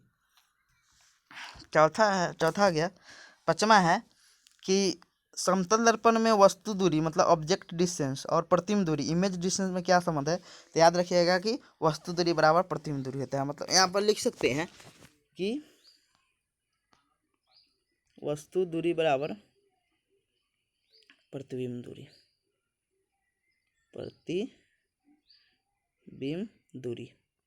दूरी हो जाएगा। तो याद रखिएगा कि 5 नंबर का आंसर क्या हो जाएगा कि वस्तु दूरी बराबर प्रतिबिंब दूरी। देखिए 6 नंबर क्वेश्चन है कि गोलीय दर्पण कितने प्रकार के होते हैं? उनके नाम लिखे थे। बताइए गोलीय दर्पण 2 प्रकार के होते हैं। तो गोलीय दर्पण कितने प्रकार के होते हैं? 2 प्रकार के। एक होता है उत्तल दर्पण और दूसरा होता है अवतल दर्पण। दूसरा क्या होता है? अवतल दर्पण। तो एक हो गया उत्तल दर्पण और दूसरा क्या हो गया? अवतल दर्पण। आइए अब देखते हैं 7 नंबर है गोलीय दर्पण का मुख्य अक्ष क्या है। देखिए हम बताए हुए थे, याद रखिएगा कि कोई भी दर्पण ले लीजिए, दर्पण का जो पोल होता है और उसका वक्ता केंद्र होता है, इसी को जो मिलाने वाली जो सरल रेखा होती है उसी को क्या कहते हैं? मुख्य अक्ष कहते हैं। तो आप सिंपल डेफिनेशन बताइए कि वक्ता केंद्र और ध्रुव को मिलाने वाली जो सरल रेखा होती है उसको क्या बोलते हैं? कि से दर्पण का मुख्य अक्ष कहते हैं, कोई भी दर्पण का मुख्य अक्ष कहते हैं। तो यहाँ पे आंसर क्या हो जाएगा कि मुख्य अक्ष हो जाएगा आपको कि वक्ता केंद्र और ध्रुव के मिलाने वाली जो सरल रेखा होती है इसको क्या बोलते हैं? मुख्य अक्ष कहते हैं। 8 नंबर क्वेश्चन है कि अवतल दर्पण की फोकस की परिभाषा देते हैं। यार हम सिंपल बताइएगा, ये क्या हो गया हम लोग का अवतल दर्पण जिसका परावर्तक सतह क्या हो? धसा हो। बताइएगा एक केंद्र होता है या क्या होता है? पोल होता है। बताइएगा, और केंद्र और पोल मतलब वक्ता केंद्र और ध्रुव को मिलाने वाली सरल रेखा को क्या बोलते हैं? मुख्य अक्ष कहते हैं। अभी बताए हैं, तो बोलिएगा मुख्य अक्ष के समानांतर मुख्य अक्ष के समानांतर जब दर्पण से कोई किरण परावर्तित होती है तो वह कहाँ से गुजरती है? मुख्य फोकस से गुजरती है, उसी को क्या बोलते हैं? मुख्य फोकस कहते हैं। तो सिंपल आप बताइएगा कि मुख्य अक्ष के समानांतर जब कोई किरण दर्पण से परावर्तन के बाद जिस बिंदु पर मिलती है उसी को क्या बोलते हैं? फोकस कहते हैं। और वही उत्तल दर्पण होता है। तो क्या होता है? मिलती हुई प्रतीत होती है। याद रखिएगा कि अवतल दर्पण में क्या होता है कि एग्जैक्ट मिलती है। देखिए यहाँ पर मिल रही है, और वही देखिए यहाँ पर उत्तल दर्पण आता था। उत्तल दर्पण का डिफिनेशन, उत्तल दर्पण में क्या होता है, क्या गया यहाँ पे उत्तल दर्पण के लिए हो जाता कि ये हम लोग क्या हो गया? उत्तल दर्पण हो गया जिसका परावर्तक सतह क्या हो? सॉरी, ये हो जाएगा उत्तल दर्पण जिसका परावर्तक सतह क्या हो? उभरा हो। तो इसमें जो ये क्या होगा? पोल हो गया और ये वक्ता केंद्र हो गया, और इसके जो समानांतर मतलब मुख्य अक्ष के समानांतर ये क्या हो गया? ये हम लोग का ये वाला मुख्य अक्ष हो गया। इसके समानांतर जब प्रकाश आएगा तो ये फोकस को टारगेट करते हुए, यहाँ पर फोकस मान लेते हैं कि फोकस को टारगेट करते हैं, मतलब फोकस पर मिलती ही प्रतीत होती है उत्तल दर्पण में। तो उत्तल दर्पण में डिफिनेशन बताइएगा कि मुख्य अक्ष के समानांतर जब कोई किरण दर्पण से परावर्तन के बाद जिस बिंदु पर मिलती हुई प्रतीत होती है उसी को क्या बोलते हैं? कि उत्तल दर्पण का मुख्य फोकस कहते हैं। और अवतल दर्पण में क्या बताइएगी कि एग्जैक्ट मिलती है, मतलब मुख्य अक्ष के समानांतर जब प्रकाश की किरण दर्पण के परावर्तन के बाद जिस बिंदु पर मिलती है उसे क्या बोलते हैं? मुख्य फोकस कहते हैं। आइए 9 नंबर देखते हैं, गोलीय दर्पण की फोकस दूरी एफ और उसकी वक्ता त्रिज्या में क्या संबंध है? आप बताइएगा कि एफ बराबर क्या होता है? r/2। ये प्रूव भी किए थे, आप वीडियो देखिएगा। मेरा यूट्यूब चैनल का नाम है B.Ed class by Anand Raj, उस पर आपको पूरा वीडियो मिल जाएगा। आइए अब देखते हैं 10 नंबर क्वेश्चन है, एक दर्पण का नाम बताया जो किसी वस्तु का सीधा एवं आवर्धित प्रतिबिंब बनाता है। देखिए सीधा प्रतिबिंब तीनों दर्पण बनाता है, अवतल, उत्तल और समतल। लेकिन देखिएगा तीनों में अंतर, सबसे बड़ा अंतर क्या है कि जो अवतल दर्पण प्रतिबिंब बनाता है वो क्या होता है? बड़ा, मतलब जो अवतल दर्पण जो सीधा प्रतिबिंब बनाता है वह क्या होता है? बड़ा होता है। बड़ा होता है मतलब यहाँ पर लिख देते हैं अवतल, और लिख दिए तल, अब समझ लीजिएगा अवतल। दूसरा होता है समतल। याद रखिएगा समतल में तो सीधा बनता ही है, लेकिन उसमें क्या होता है? वस्तु के बराबर रहता है, बराबर। याद रखिएगा बराबर। और तीसरा होता है उत्तल। उत्तल में क्या होता है? उसमें भी सीधा बनता है, लेकिन इसमें क्या होता है कि छोटा होता है, मतलब हाश्रित छोटा। उसमें होता है बड़ा या आवर्धित, बोल सकते हैं बड़ा या आवर्धित। और उत्तल दर्पण में क्या होता है? छोटा एवं हाश्रित। और समतल दर्पण क्या होता है कि बड़ा बनता है, मतलब सीधा तीनों में बनता है लेकिन बड़ा बनता है। अवतल में बराबर बनता है, समतल में, उत्तल में छोटा बनता है। ये चीज़ आप ध्यान में रखिएगा।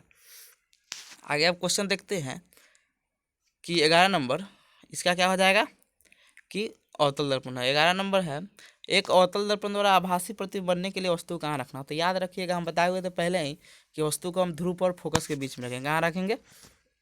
ध्रुव और फोकस के बीच में, ध्रुव एफ और पी के बीच में रखेंगे वस्तु को। मतलब ध्रुव और फोकस के बीच में जब वस्तु को रखेंगे तो दर्पण के पीछे प्रतिबिंब बनेगा। और कहाँ बने? दर्पण के पीछे बनेगा, और क्या होगा? आभासी एवं वस्तु से बड़ा प्रतिबिंब होगा, सीधा होगा।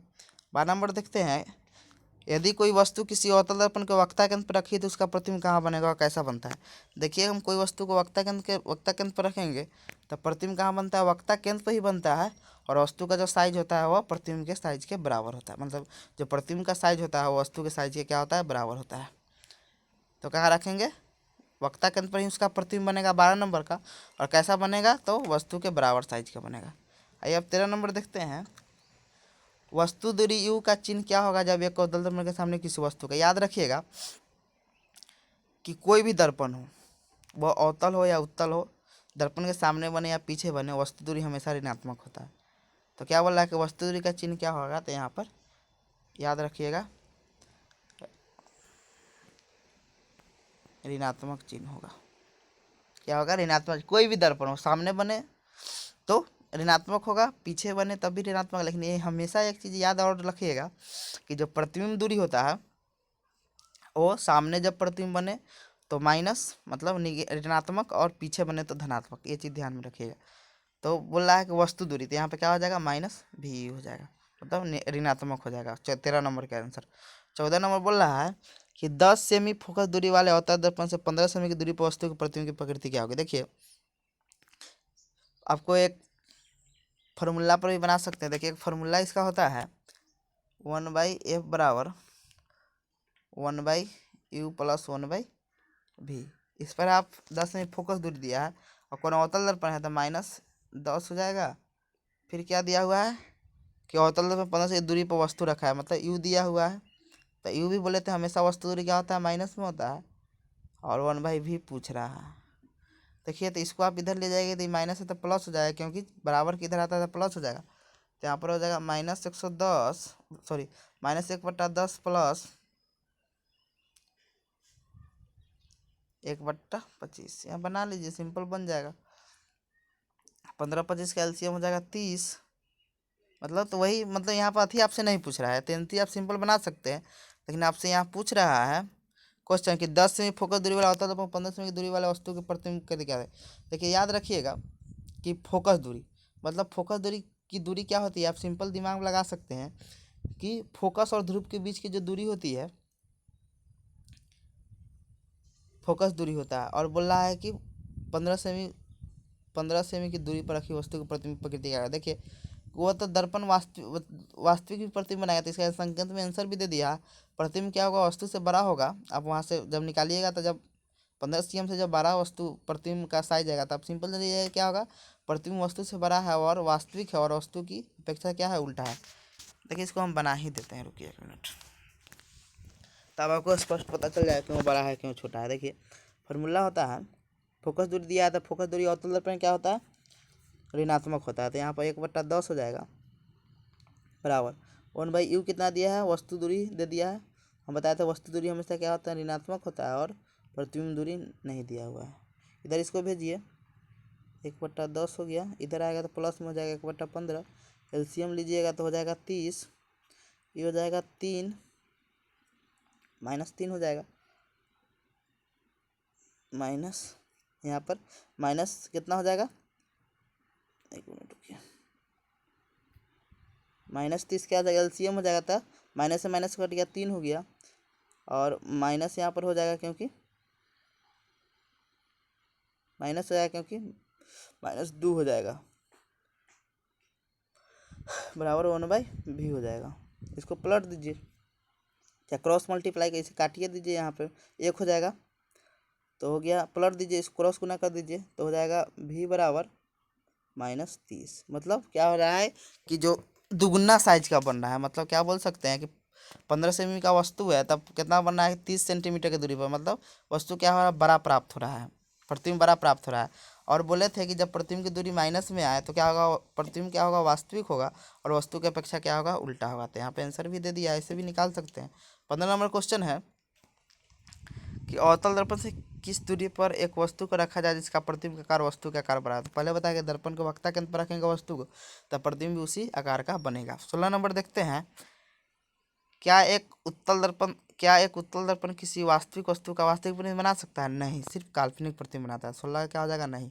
17 नंबर है, एक उत्तल दर्पण की फोकस दूरी एक दर्पण की फोकस दूरी -15 सेमी, यह दर्पण अवतल है या उत्तल। याद रखिएगा कि अवतल दर्पण की फोकस दूरी ऋणात्मक होती थी, यहाँ पर अवतल दर्पण हो जाएगा, वही प्लस में दिया रहता तो उत्तल दर्पण हो जाता, क्योंकि उत्तल दर्पण की फोकस दूरी क्या होती है, धनात्मक होती है। आगे 18 नंबर देखते हैं कि गोलीय दर्पण के आवर्धन का मैग्नीफिकेशन की परिभाषा देती है। आप सिंपल दीजिएगा कि प्रतिबिंब की ऊंचाई और वस्तु की ऊंचाई के अनुपात को क्या बोलते हैं, आवर्धन कहते हैं। आवर्धन बराबर होता है आवर्धन m बराबर होता है h डैश बट्टा h, याद रखिएगा। आगे है 19 नंबर, आवर्धन m का ऋणात्मक मान क्या बताया? आवर्धन m का ऋणात्मक मान बताता है कि प्रतिबिंब क्या है, वास्तविक है और उल्टा है। 20 नंबर है, एक गोलीय दर्पण की वक्रता त्रिज्या 20 सेंटीमीटर, तो उसकी फोकस दूरी क्या होगी? हम बोले थे फोकस दूरी वक्रता त्रिज्या की आधी होती है, तो 20 का आधा कर दीजिए 10 सेंटीमीटर। 21 नंबर, उत्तल दर्पण का एक उपयोग बताया, तो बोलिएगा साइड मिरर के रूप में या पीछे देखने के आईने के रूप में मोटर गाड़ी के। अब देखते हैं 22 नंबर क्वेश्चन है, उस उत्तल दर्पण की फोकस दूरी ज्ञात करें जिसकी वक्रता त्रिज्या 32 सेमी। पहले ही बताया फोकस दूरी वक्रता त्रिज्या की आधी होती है, यहाँ पर उत्तल दर्पण है इसीलिए प्लस हो जाएगा फोकस दूरी, मतलब प्लस 16 cm। आइए अब देखते हैं क्वेश्चन, यहाँ पर दिया हुआ है कि प्रकाश का परावर्तन के नियम का पालन करता है, तो याद रखिएगा सिर्फ नियमित परावर्तन प्रकाश के नियम का पालन करता है, यानी उसमें दोनों लगता है कि प्रकाश के परावर्तन का जो नियम क्या है, दो नियम है कि आपतित किरण, परावर्तित किरण और आपतन बिंदु पर डाला गया अभिलंब क्या होता है, तीनों एक समतल में होता है। और दूसरा नियम क्या है कि आपतन कोण परावर्तन कोण के बराबर होता है। पहला क्या बताया था कि आपतित किरण, परावर्तित किरण, आपतन बिंदु पर डाला गया अभिलंब तीनों एक तल में है, और दूसरा बताया कि आपतन कोण परावर्तन कोण के क्या होता है, बराबर होता है। तो ये नियम है, और कौन करता है कि यह नियमित परावर्तन में नियम लागू होता है, याद रखिएगा। तो यहाँ पे आंसर आपको क्या हो जाएगा, नियमित परावर्तन। आइए देखते हैं दूसरा क्वेश्चन, गोलीय दर्पण की परावर्तक सतह का केंद्र क्या है? देखिए गोलीय दर्पण का ये क्या होता है, परावर्तक सतह होता है, इसका जो केंद्र का है वह ध्रुव कहलाता है। तो आंसर क्या हो जाएगा, ग नंबर ध्रुव हो जाएगा। वक्ता केंद्र क्या होता है, जो गोलीय दर्पण का जो केंद्र होता है वही क्या होता है, वक्ता केंद्र होता है। फोकस केंद्र क्या होता है, फोकस केंद्र होता है कि ये वाला जो सेंटर में जहाँ पर कोई समानांतर, कोई मुख्य अक्ष के समानांतर कोई किरण आएगा, जिस बिंदु पर मिलेगा उसी को क्या बोलते हैं, फोकस केंद्र कहते हैं। तो यहाँ पे आंसर आपको क्या हो जाएगा, गोलीय दर्पण के परावर्तक सतह का केंद्र क्या कहलाता है, तो आप बताइएगा कि ध्रुव कहते हैं। तो आंसर आपको क्या हो जाएगा, ध्रुव हो जाएगा। आइए अब देखते हैं तीसरा नंबर क्वेश्चन है कि जब वस्तु अनंत पर होती है तो अतल दर्पण में बनने वाला वास्तविक प्रतिबिंब कहाँ बने? हम पहले ही बताए थे, जब वस्तु को हम अनंत पर रखेंगे तो प्रतिबिंब कहाँ बनेगा, फोकस पर बनेगा। तो यहाँ पर अब आंसर क्या हो जाएगा, फोकस हो जाएगा। ट्रिक को ध्यान में रखिएगा, जब फोकस पर बनेगा तो बहुत छोटा आकार का होगा, ठीक है। अब उसको फिगर को एक बार हम देखें, उसको देख लीजिएगा। फिर आया क्वेश्चन है कि अवतल दर्पण से बनने वाले वास्तविक पिंड तब छोटा आकार का होता है जब वस्तु को हम कहाँ रखते हैं। देखिए पहला क्वेश्चन है वक्ता केंद्र पर रखते हैं, और पहला ऑप्शन है देखिए वक्ता केंद्र पर रखेंगे तो प्रतिबिंब वक्ता केंद्र पर ही बनेगा, और उसका साइज क्या होगा, बराबर होगा, मतलब वस्तु जिस साइज का होगा प्रतिबिंब उसी साइज का होगा। 2 नंबर ऑप्शन है वक्ता केंद्र और फोकस के बीच में रखें। देखिए आप ध्यान दीजिएगा, हम बोले हुए थे कि जब हम वस्तु को दर्पण के जितना नजदीक ले जाएंगे प्रतिबिंब क्या होगा, उतना बड़ा होगा, लेकिन यहाँ छोटा बोल रहा है। तो वक्ता केंद्र और फोकस, देखिए हम पहले बताए थे ये वक्ता केंद्र हो गया और ये फोकस हो गया, तो मतलब नजदीक में है। तो ये ऑप्शन, तीसरा ऑप्शन पढ़ते हैं, वक्ता केंद्र के परे। परे का मतलब होता है पीछे, मतलब वक्ता केंद्र के पीछे। तो वक्ता केंद्र के पीछे होता है अनंत, अनंत और वक्ता केंद्र के बीच में रखेंगे तो प्रतिबिंब क्या होगा, छोटा प्राप्त होगा। चौथा है फोकस, मतलब यहाँ यहाँ अनंत हो गया, इसके बीच में रखेंगे तब कहाँ बनेगा, मतलब चौथा है फोकस पर, तो यहाँ पर जरूर बड़ा, बहुत बड़ा बनेगा, यहाँ पर उससे देखा छोटा बनेगा, लेकिन सबसे छोटा कहाँ बनेगा, तो वक्ता केंद्र और फोकस के बीच में। तो अब ऑप्शन क्या हो जाएगा, ग नंबर, जिसमें लिखा आ गया है कि वक्ता केंद्र के परे, मतलब वक्ता केंद्र के पीछे। तो इसका आंसर आपको क्या हो जाएगा, ग नंबर, ये वाला ऑप्शन आंसर हो जाएगा। 5 नंबर क्वेश्चन है, जब वस्तु फोकस पर होती है तो अवतल दर्पण में बनने वाला पद, फोकस पर वस्तु को रखेंगे तो अनंत पर बनेगा और प्रतिबिंब बहुत बड़ा आकार का होगा। हम पहले बताए थे कि ये क्या होता है, सॉरी ये क्या होता, अरे यार ये हम लोग का क्या होता है, अवतल दर्पण होता है। ये क्या हो गया, अवतल दर्पण, फोकस सबसे नजदीक में रहता है, तो फोकस पर रखेंगे तो बहुत बड़ा प्रतिबिंब बनता है और आभासी प्रतिबिंब बनता है। तो वही चीज़ बोला है, कहाँ हो जाएगा, अनंत पर होता है, अत्यधिक बड़े आकार का प्रतिबिंब बनेगा। कहाँ पर रखेंगे, जब वस्तु को फोकस पर रखेंगे तो अनंत पर, यहाँ पर प्रतिबिंब बनेगा अनंत पर। वक्ता केंद्र हो गया। आइए देखते थे इसका आंसर क्या हो जाएगा, क नंबर हो जाएगा। आगे देखते हैं, जब वस्तु अवतल दर्पण के वक्ता केंद्र और फोकस के बीच हो, मतलब कहाँ हो, वस्तु वक्ता केंद्र, वस्तु दर्पण के वक्ता केंद्र और फोकस, मतलब कहाँ रखा हो, ये अवतल दर्पण हो गया, एक केंद्र हो गया, ये फोकस हो गया। बोल रहा है कि वक्ता केंद्र और फोकस के बीच, मतलब वस्तु इसके बीच में रखा गया है, तो प्रतिबिंब कहाँ बनेगा, अनंत और वक्ता केंद्र के बीच में बनेगा। कैसा बनेगा, तो दर्पण में बनने प्रतिबिंब कैसा होगा, तो याद रखिएगा दर्पण के सामने जो भी प्रतिबिंब बनता है वो क्या होता है, वास्तविक में उल्टा हो जाएगा। तो आप क्या बोलिएगा कि वास्तविक में आवर्धित, मतलब बड़ा बनेगा, क्योंकि ये दोनों अथी के बीच में। तो आंसर क्या हो जाएगा, ये वाला हो जाएगा, वास्तविक एवं बड़ा। ग नंबर देखिए, काल्पनिक काल्पनिक तो होगा नहीं, ये पहला ही कट गया, और वास्तविक बनेगा लेकिन हास्य मतलब छोटा नहीं बनेगा, बड़ा बनेगा। तो यहाँ पर क्या हो जाएगा, ये वाला, ये भी ऑप्शन गलत हो जाएगा। ये देखते हैं 7 नंबर। अवतल दर्पण के ध्रुव और फोकस के बीच वस्तु रखी गई तो बनने वाला प्रतिबिंब क्या होगा। हम बोले थे कि ध्रुव और फोकस के बीच में वस्तु को रखेंगे तो प्रतिबिंब दर्पण के पीछे बनेगा, सीधा बनेगा और क्या होगा, वस्तु से बड़ा बनेगा, तो आभासी एवं आवर्धित। तो आंसर क्या हो जाएगा आपका, ए वाला आंसर हो जाएगा। 8 नंबर है, उत्तल दर्पण के सामने वस्तु कहीं भी रखी हो तो बनने वाला प्रतिबिंब क्या होगा। हमेशा याद रखिएगा कि उत्तल दर्पण में कोई भी प्रतिबिंब बनेगा वो क्या होगा, सीधा, काल्पनिक और क्या होगा, वस्तु से छोटा होगा, मतलब काल्पनिक में हासरित होगा। हासरित का मतलब होता है छोटा, तो यहाँ पर आंसर क्या हो जाएगा, ग हो जाएगा। काल्पनिक और आवर्धित, यही पर काल्पनिक और आवर्धित, मतलब काल्पनिक तो सही है लेकिन आवर्धित नहीं बनता है। और फिर दिया है ऑप्शन वास्तविक। वास्तविक को जिंदगी में नहीं बनेगा उत्तल दर्पण में, और वास्तविक मतलब वास्तविक होते नहीं करता है, तो यहाँ पे दोनों ऑप्शन पहले ही गलत हो जाएगा। फिर है, किसी गोलीय दर्पण की वक्रता त्रिज्या कितना है, 50 सेंटीमीटर, तो उसकी फोकस दूरी क्या है। हम बोले थे कि फोकस दूरी वक्रता त्रिज्या क्या होती है, आधी होती है, तो आप यहाँ पर क्या है 25 सेंटीमीटर, ऐसे ही हो जाएगा। तो आंसर क्या हो जाएगा 25 सेंटीमीटर। फिर है क्या क्वेश्चन कि किसी गोलीय दर्पण के मुख्य अक्ष के समानांतर और निकटतर प्रकाश किरण मुख्य अक्ष के बिंदु पर अपसरित हो रही है, या बिंदु अपसरित हो रही है, तो होती प्रतीत हो रही है, तो वो बिंदु को कहते हैं मुख्य फोकस। देखिए हम पहले बताए थे, देख लीजिए, ये क्या हो गया, अवतल दर्पण हो गया, ठीक है, और ये क्या बोल रहा है, मुख्य अक्ष, और ध्रुव और वक्ता केंद्र और ध्रुव को मिलाने वाली जो सरल रेखा होती है उसी को मुख्य अक्ष कहते हैं। और मुख्य अक्ष पर बोला है अभिसरित, अभिसरित का मतलब होता है मिलना, मतलब मुख्य अक्ष मिलना, या उत्तल दर्पण होता था क्या होता है कि अपसरित होती है, और जिस बिंदु पर अभिसरित या अपसरित होती है उसी को क्या बोलते हैं, मुख्य फोकस बोलते हैं। तो यह पर ग नंबर आपको आंसर हो जाएगा।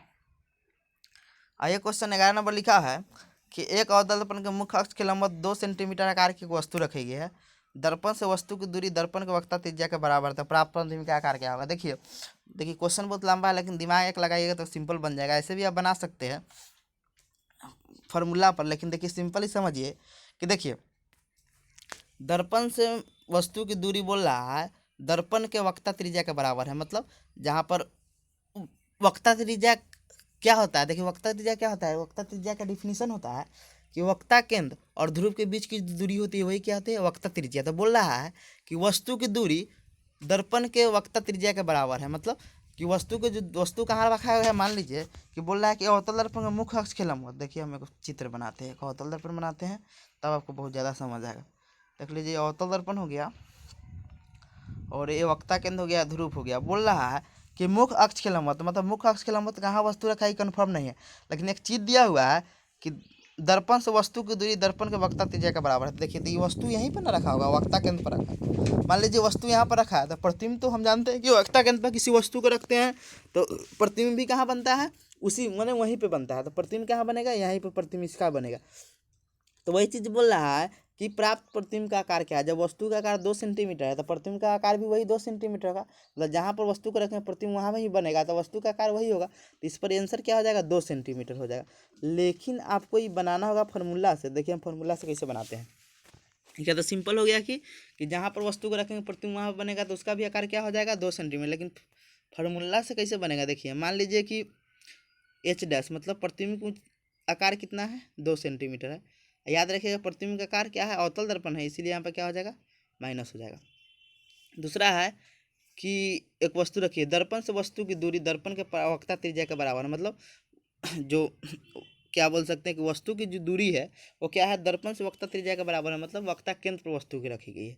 मान लीजिए कि यू क्या हो गया, वक्ता का मान लीजिए -x मान लीजिए, ठीक है। जब वस्तु को हम वहीं पर रखेंगे प्रतिबिंब वहीं पर बनेगा, तो क्या हो जाएगा, भी क्या हो जाएगा कि वो भी x से, मतलब दोनों बराबर है तो इसको भी x मान लेते हैं। लेकिन क्या होता है, प्रतिबिंब दूरी क्या होगा, दर्पण अवतल है इसीलिए यहाँ पर क्या हो जाएगा, माइनस हो जाएगा। और ये निकालना क्या है आपको, सॉरी यहाँ पर एच डैश नहीं होगा, याद रखिएगा यहाँ पर एच होगा, एच डैश नहीं होगा, क्योंकि हमको एच डैश निकालना है। एच डैश हमको क्या करना है, निकालना है। ये हो जाएगा। और याद रखिएगा एच हमेशा क्या होता है, पॉजिटिव होता है, ऋणात्मक नहीं होता है, हमेशा धनात्मक होता है। तो इसको आप फार्मूला बैठा दीजिए, फार्मूला को जानते होंगे आप, एच डैश बटा एच बराबर माइनस v/u, इस पर बैठा दीजिए तो आपको 2 सेंटीमीटर आंसर आ जाएगा। आप ऐसे भी कर सकते हैं और एक सिंपल बताएं कि जब वस्तु को हम कहाँ रखेंगे, वक्ता केंद्र पर रखेंगे, प्रतिबिंब कहाँ बनेगा, वक्ता केंद्र पे बनेगा। जब 2 सेंटीमीटर लंबाई का है तो वो भी क्या हो जाएगा, 2 सेंटीमीटर। इसका आंसर क्या हो जाएगा, ये वाला हो जाएगा। आइए अब देखते हैं, अगला क्वेश्चन है 12 नंबर। किसी गोलीय दर्पण में जब आपतित किरण उसके वक्ता केंद्र से गुजरती है तो परावर्तित किरण क्या होती है। देखिए वक्ता केंद्र से कोई भी किरण गुजरेगी तो क्या होगी, उसी पथ पर वापस लौट जाएगी, मतलब पूर्व पथ पर वापस लौट जाएगी। तो आंसर क्या हो जाएगा, ग नंबर हो जाएगा। आइए अब देखते हैं ऑब्जेक्टिव क्वेश्चन क्या है। तो निम्नलिखित में कौन सा कथन सत्य नहीं है, मतलब निम्नलिखित में कौन सा कथन सत्य नहीं है, मतलब गलत है। प्रकाश ऊर्जा का एक रूप है, एकदम सही है, एकदम एकदम ये बात सही है, एकदम सही है। दूसरा है प्रकाश सरल रेखा में चलता है, ये भी एकदम सही है। समतल दर्पण प्रकाश का एक देखिए अवशोषक नहीं है, परावर्तक, मतलब परावर्तित करता है, तो ये गलत हो गया। यही हम लोग क्या है, गलत है, तो यही आपका हम लोग का आंसर हो जाएगा। मतलब आंसर क्या हो जाएगा, यही यही हम लोग क्या हो जाएगा, आंसर है। दूसरा क्या है कि आभासी प्रतिबिंब को पर्दे पर प्राप्त नहीं किया सकते, एकदम सही है। तो यहाँ बोला कौन कथन गलत है, तो यही कथन तीसरा क्या है कि प्रकाश को परावर्तित करता है, अवशोषक नहीं है, तो ये क्या हो जाएगा आपका ग नंबर हम लोग का आंसर हो जाएगा। दूसरा है कि ऐसे पदार्थ जिनसे अगर आपतित प्रकाश एक छोटे से भाग के पार कर जाता है, मतलब बताया था अभी कुछ तो पहले, उसे क्या कहते हैं, परभासी पदार्थ कहते हैं। तो आपका आंसर क्या हो जाएगा कि ये वाला आपका सही हो जाएगा। तीसरा है आपतन कोण क्या होता है, उस पहले भी हम बताए थे कि आपतित किरण और अभिलंब के बीच में जो कोण बनता है उसे क्या बोलते हैं कि आपतन कोण कहते हैं। तो ग नंबर आपका आंसर हो जाएगा। 4 नंबर है, एक प्रकाश की किरण एक समतल पर लंबवत आपतित। देखिए लंबवत जैसे आपतित होगा ना तो परावर्तन कोण क्या होगा, लंबवत जैसे आपतित होगा समतल दर्पण पर, ये समतल दर्पण हो गया, इस पर लंबवत आपतित होगा, लंबवत इस पर आपतित होगा, तो परावर्तन के बाद क्या होता है, उसी पथ वापस लौट जाता है। इसमें क्या होता है, आपतन कोण जीरो होगा। जब आपतन कोण जीरो होगा तो परावर्तन कोण भी जीरो होगा। किससे, प्रकाश के परावर्तन के दूसरा नियम से, मतलब आपतन कोण परावर्तन कोण के बराबर होता है। इसमें आंसर क्या हो जाएगा कि 0 डिग्री हो जाएगा। यहाँ पे आंसर क्या हो जाएगा, 0 डिग्री आंसर हो जाएगा। कि मतलब एक प्रकाश किरण एक समतल पर क्या हो रहा है, लंबवत आपतित है, परावर्तन कोण का मान क्या होता है, 0 डिग्री। फिर लिखा है कि 2 समतल दर्पणों के बीच में वस्तु के सिद्धांततः कितने प्रतिबिंब बन सकते हैं। देखिए जब हम 2 समतल दर्पण को रखेंगे, देखिए जब हम 2 समतल दर्पण है, 2 समतल दर्पण के बीच में कोई वस्तु को रखेंगे तो क्या होगा, अनंत प्रतिबिंब बनता है, बहुत ज़्यादा प्रतिबिंब बनता है। देखिए आप जैसे सैलून में जाते होंगे, सैलून में मतलब पैरेलल रखते हैं, मतलब सैलून में समानांतर में, तो आप देखते होंगे सैलून में एकदम आमने सामने दो क्या लगा रहता है कि समतल दर्पण लगा रहता है, उसमें देखिएगा बहुत सारा प्रतिबिंब बनेगा। आप देखिएगा जब सैलून या सैलून में जाइएगा तो। आया क्वेश्चन है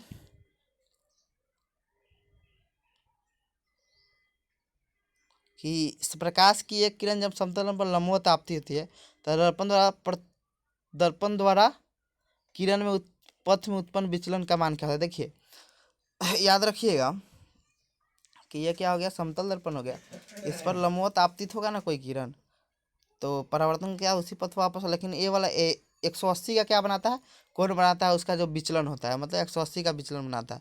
तो यहाँ पे आंसर आपका क्या हो जाएगा, 180 डिग्री। आगे देखते हैं, यदि आप एक स्थिर समतल दर्पण की ओर 4 मीटर प्रति सेकंड की चाल से चल रहे हैं तो आपका प्रतिबिंब आपकी ओर आएगा। मतलब देखिए हम बताए हुए थे कि समतल दर्पण की तरफ आप 4 मीटर प्रति सेकंड की स्पीड से आएगा तो उसमें दुगुना स्पीड से आपको बताएगा, मतलब 8 किलोमीटर प्रति अथी से बताएगा, मतलब दुगुना स्पीड से बताता है। फिर लिखा 8 नंबर क्वेश्चन कि किसी समतल दर्पण की फोकस दूरी, हमें याद रखेगा समतल दर्पण की फोकस हमेशा अनंत होती है। फोकस दूरी और वक्ता त्रिज्या अनंत होती है, कितना होती है, अनंत होती है। मतलब वक्ता त्रिज्या भी क्या होती है, अनंत होती है। वक्ता त्रिज्या भी क्या होती है, अनंत होती है, अनंत होती है। याद रखिएगा दोनों चीज़, मतलब समतल दर्पण की फोकस दूरी और वक्ता त्रिज्या क्या होती है, अनंत होती है। आगे लिखा हुआ है क्वेश्चन कि गोलीय दर्पण के ध्रुव से वक्ता केंद्र की दूरी क्या है। देखिए ध्रुव और वक्ता केंद्र से जो दूरी होती है उसे वक्ता त्रिज्या कहते हैं। याद रखिएगा फोकस दूरी क्या होता है कि फोकस और ध्रुव के बीच की दूरी को फोकस दूरी कहते हैं, और वक्ता व्यास तो कुछ होता नहीं है। फिर 10 नंबर क्वेश्चन है कि एक गोलीय दर्पण की फोकस दूरी 12.5 है तो उसकी वक्ता देखिए, वक्ता त्रिज्या क्या होती है, फोकस दूरी की दुगुनी होती है, तो गुना कर दीजिए दूसरे क्या हो जाएगा 25 सेंटीमीटर। तो इसका आंसर क्या हो जाएगा, ये वाला हो जाएगा। आगे क्वेश्चन लिखा हुआ है कि यदि किसी अवतल दर्पण के ध्रुव से उसके फोकस की दूरी 25 सेंटीमीटर, उसकी फोकस से वक्ता केंद्र की दूरी क्या थी। देखिए एकदम से देखिए दिमाग कितना क्वेश्चन घुमाया हुआ है। देखिए यहाँ पर दे रहा है, ये क्या हो गया, अवतल दर्पण हो गया। बोल रहा है कि फोकस और ध्रुव के बीच की दूरी क्या है, 25 सेंटीमीटर।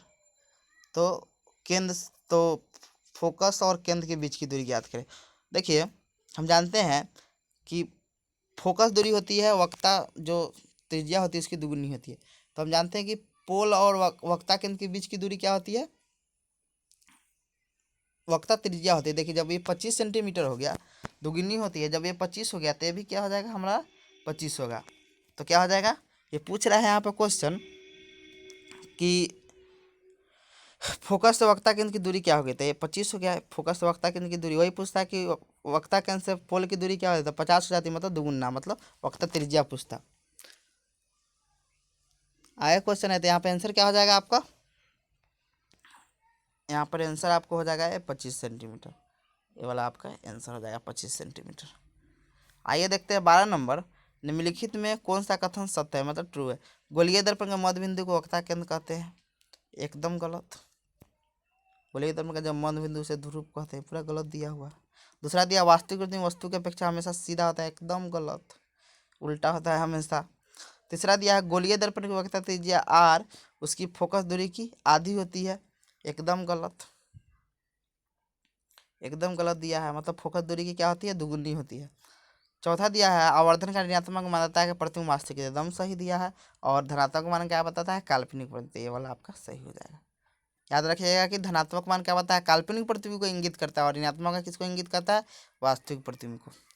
आइए अब देखते हैं निम्नलिखित में कौन सा कथन असत्य है, मतलब गलत है। जब कोई किरण गोलीय दर्पण के फोकस की दिशा में आपतित होती है, मतलब फोकस के वो परावर्तन का मुख्य अक्ष के समांतर जाती है, एकदम सही दिया हुआ है। तो मुख्य अक्ष क्या होता है, समानांतर जाती है।